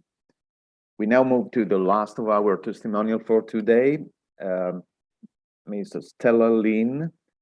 She's a deputy account manager in a public relation agency in Taiwan and a Taijimen Dizi. Ms. Lin, the floor is yours.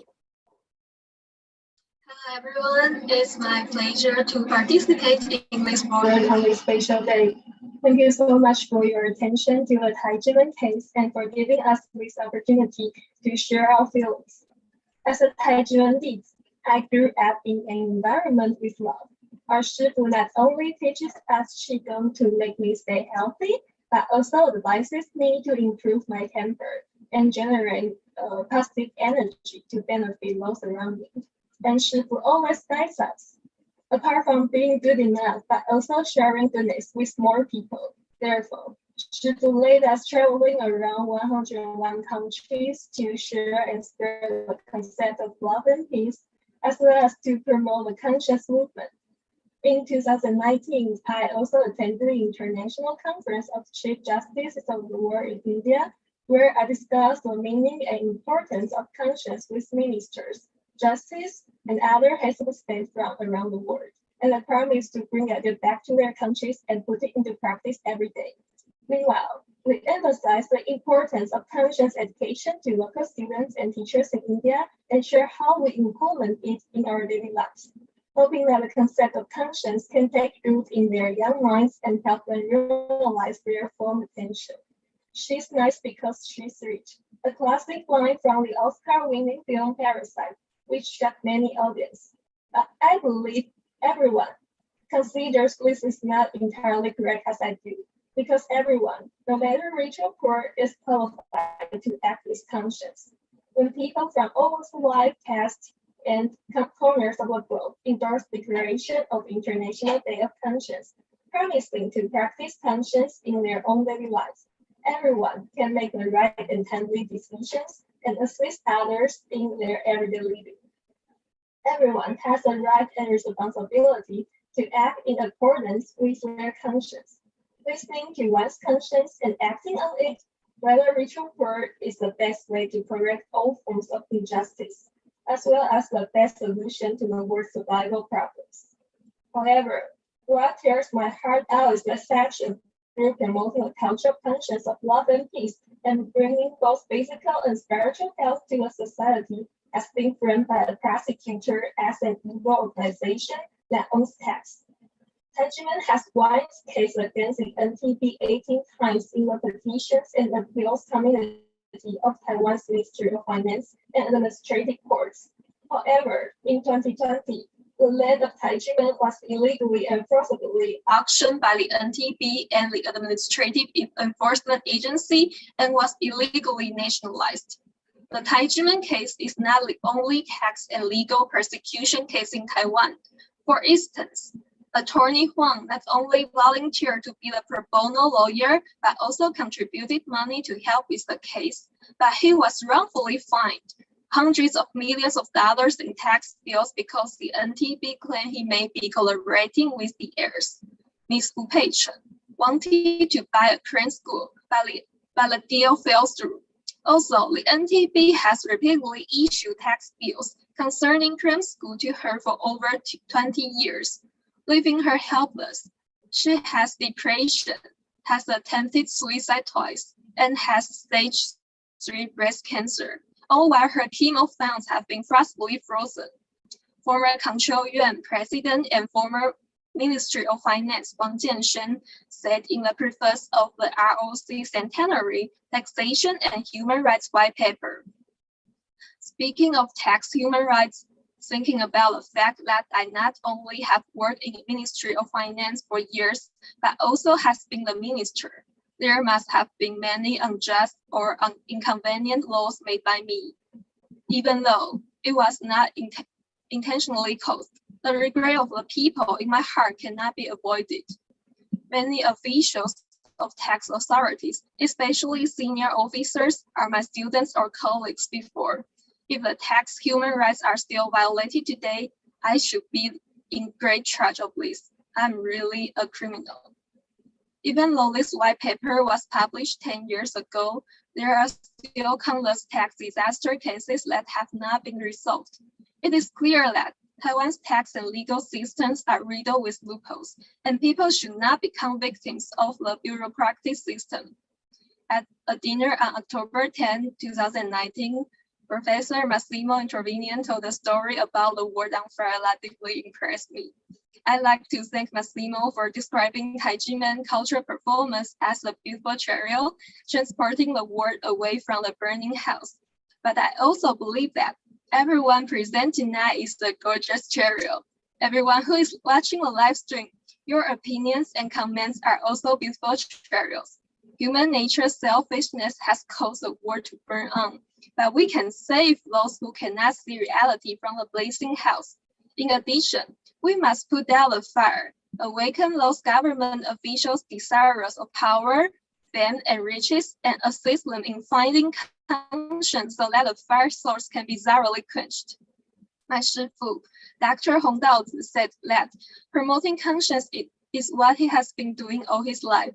Even though he has been framed by some rogue officials for 25 years, he still leads us to continue to promote love and peace.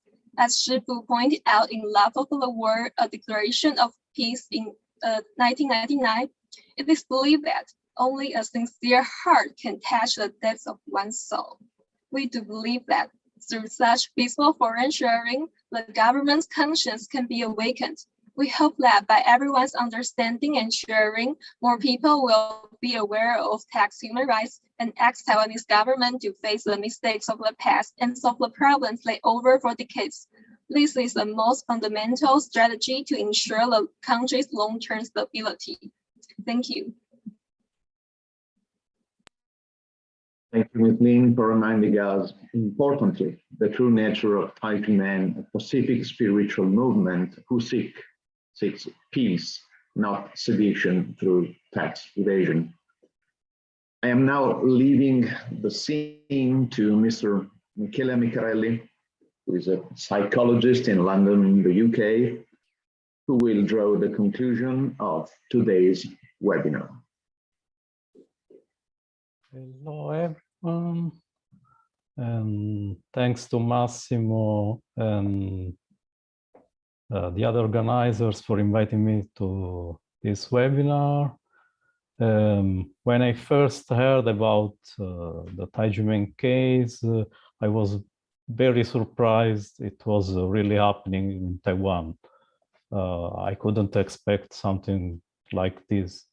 And so I had the chance to read about this case, and also I listened to other speakers in previous webinars, and today's one with a lot of interest, as this case raises some concerns from different perspectives, like legal perspectives with human rights abuses, tax exemption issues, sociological issues, and from my perspective, even psychological implications for both individual members of Taijimen, Dizi, and the whole group. And so in this case, we can see there are some main characters, like Prosecutor Ho, who was the man that in December 1996 ordered the arrest of the founder of Taijimen, Dr. Huang, his wife, and two Dizi. And even this occurred in 19th December. Then after a few days on Christmas Eve, other Dizi had their houses raided by investigators, and they became victims of persecution, because this is a persecution. And another character in this case is the National Tax Bureau, who that accused Taijimen of tax evasion, and then issued some tax bills for the years 1991 to 1996. And after the Supreme Administrative Court found Taijimen not guilty of tax evasion, as the academy is not a cram school, so the red envelopes are just gifts. So it's something tax exempt. despite of this, the NTB, after it reduced all the tax bills to zero, illegally maintained its claims for the fiscal year 1992, just on the basis of a technical issue. And this was the cause of the events that occurred last year, when the land intended for self-cultivation of TGM members was illegally seized on the basis of this 1992 bill. And after this, TGM members started a protest on the streets, and then we saw what happened during these protests, like the Zubei incident. So these are the main characters in this case. So we have TGM, Prosecutor Ho, and the National Tax Bureau. There is even the public opinion involved in this case, because of course this case was covered by media.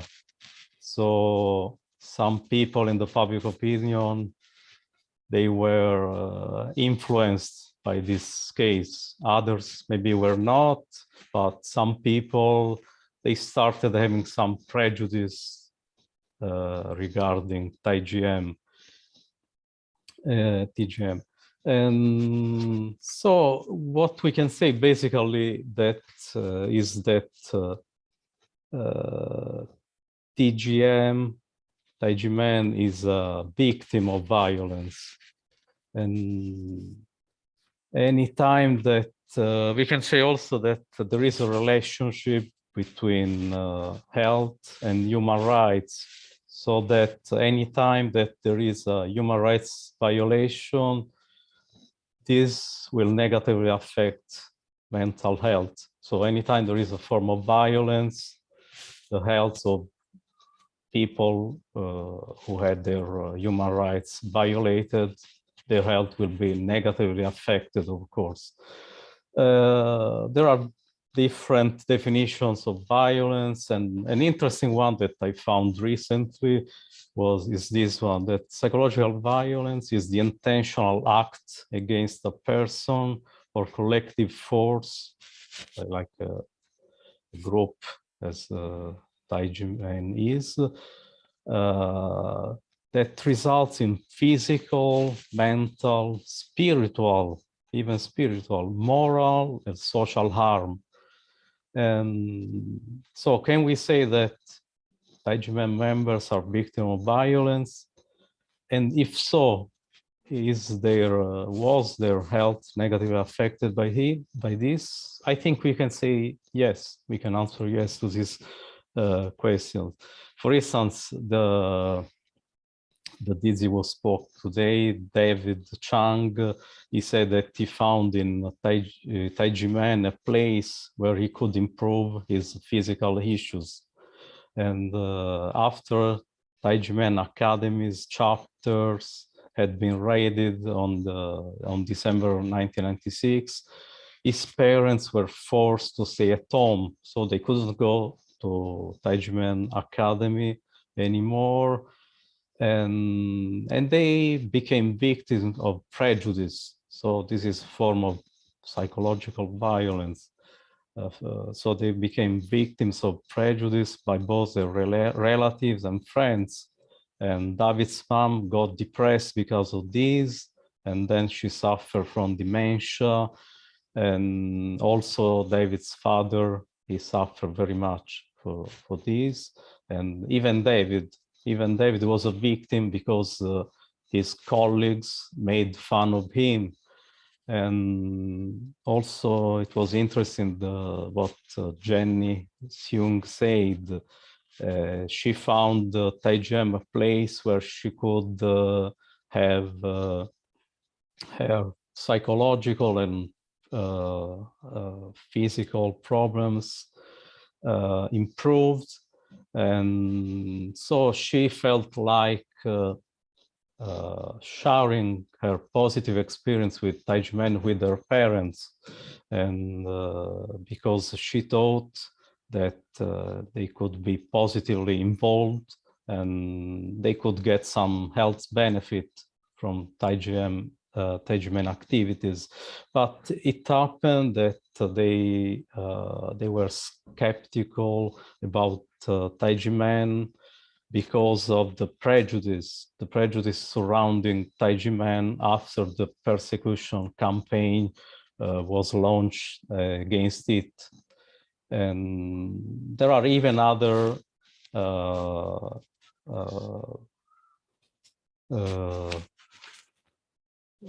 Dizi, who spoke about the psychological problems they had because of these persecutions, and some of them they even died because of this persecution, because her health was so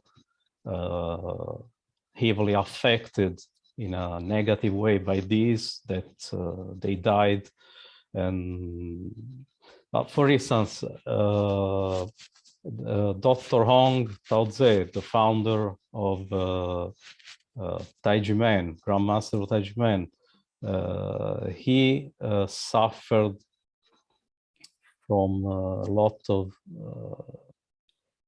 he had a lot of physical problems because of this persecution. So he was arrested in December 1996, detained for about 4 months, and he would be transferred from one detention center to another, placed in cells with violent criminals, drug addicts, and during interrogation, prosecutor Huang would use intimidation and coercion as weapons against him.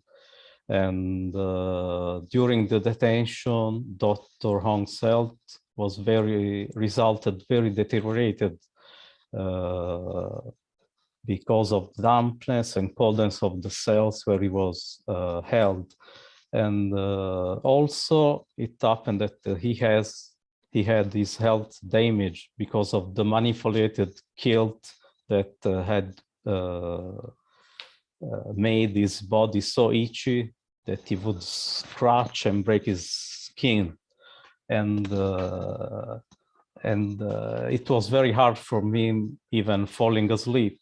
And it also happened that his feet became so swollen and painful that he couldn't walk properly. So this is an example how this persecution negatively affected the physical health of Dr. Huang. Then another case, another Dizi, when Chen, that on Christmas Eve of December of 1996, had her home searched by investigators. Then she was taken to a Bureau of Investigation office and she was interrogated for many hours. And her husband, it happened that her husband broke up with her and she was demoted from the top executive position by her employer. And so it happened that her health was so seriously compromised by the distress. So there was a psychological distress that affected her body as well in a negative way. And so she was so distressed that she died 3 years later in 1999. And another example, another Dizi, Chang Ling-chi. She was a Dizi. She was arrested for being a member of what was called a dangerous cult. Taijimen is not a dangerous cult. And so her father was arrested for being a member of Taijimen. And Chen, who was a Dizi herself, turned a target of bullying by her teacher and students. So another example of psychological violence. And another case, and then I'll stop here, is Mrs. Huang, Li Xiang's husband, that was arrested on 19 December 96. And Taijimen Academy was a place for him where to have his health improved after he had been injured during the military service. And later he was found to be innocent, but it was too late because his reputation and health were ruined. And this psychological distress made him die prematurely. So this case is a very bad case, and I think we should think we should think about this, and because it's a very important case, and it's been lasting for 25 years, so it's very sad case. So now some questions arise. So like, when will this case come to an end after so long time? What can be done in order to prevent this from occurring again in the future? And also, what can we do? What can we do as human beings, as scholars, as members of human rights associations? What can we do? Thank you so much for your attention. Thank you. Thank you, Michele. Thank you, everyone. It was a very long afternoon today. Many points have been raised by all the speakers. We watched moving videos, very scary ones, and we heard very moving testimonies as well. We heard the comments and remarks made by Michele, and of course, we are all here working together to improve the situation of Taijimen in Taiwan. And as one of the testimonies, witnesses said, if the Taijimen case is solved, it's a victory for Taiwan, and it's a victory for everyone. It's a victory for democracy. It's a victory also for us. As we are now approaching the conclusion, we have finished our webinar today. We have a final video to watch together. And thank you very much again, everyone, all the speakers, all the witnesses, and all of you who've been attending till now today's webinar. Thank you very much. Hello, everyone. We are the Legal and Tax Reform League and the Action Alliance of 1219. We have been working to monitor legal and tax justice in Taiwan and to speak for Taiwan's taxpayers' rights. Today, on October 24th, is the International United Nations Day. 76 years ago, the world emerged from the shadow of disastrous conflict following World War II. The United Nations creates everyone's hopes for the future. So after 76 years, we stand out with a joint response to the United Nations Day. In the Charter of the United Nations, peace, development, and human rights and opportunities are also noted. Their values have never changed or gone out of style in 76 years. Last month, the media reported that Shi Yuesheng, the tax officer who fraudulently issued a tax bill against Taijimen many years ago, had admitted that the entire Taijimen case was a combined deception of our government by the IRS and prosecutor Kun-Kuang, the truth has finally been revealed after 25 years. The criminals have been caught. They are very despicable for fooling the government, the country, and the people. We want to ask the government to redress all the unjust case, protect our human rights, and return us a real democratic country with the rule of law.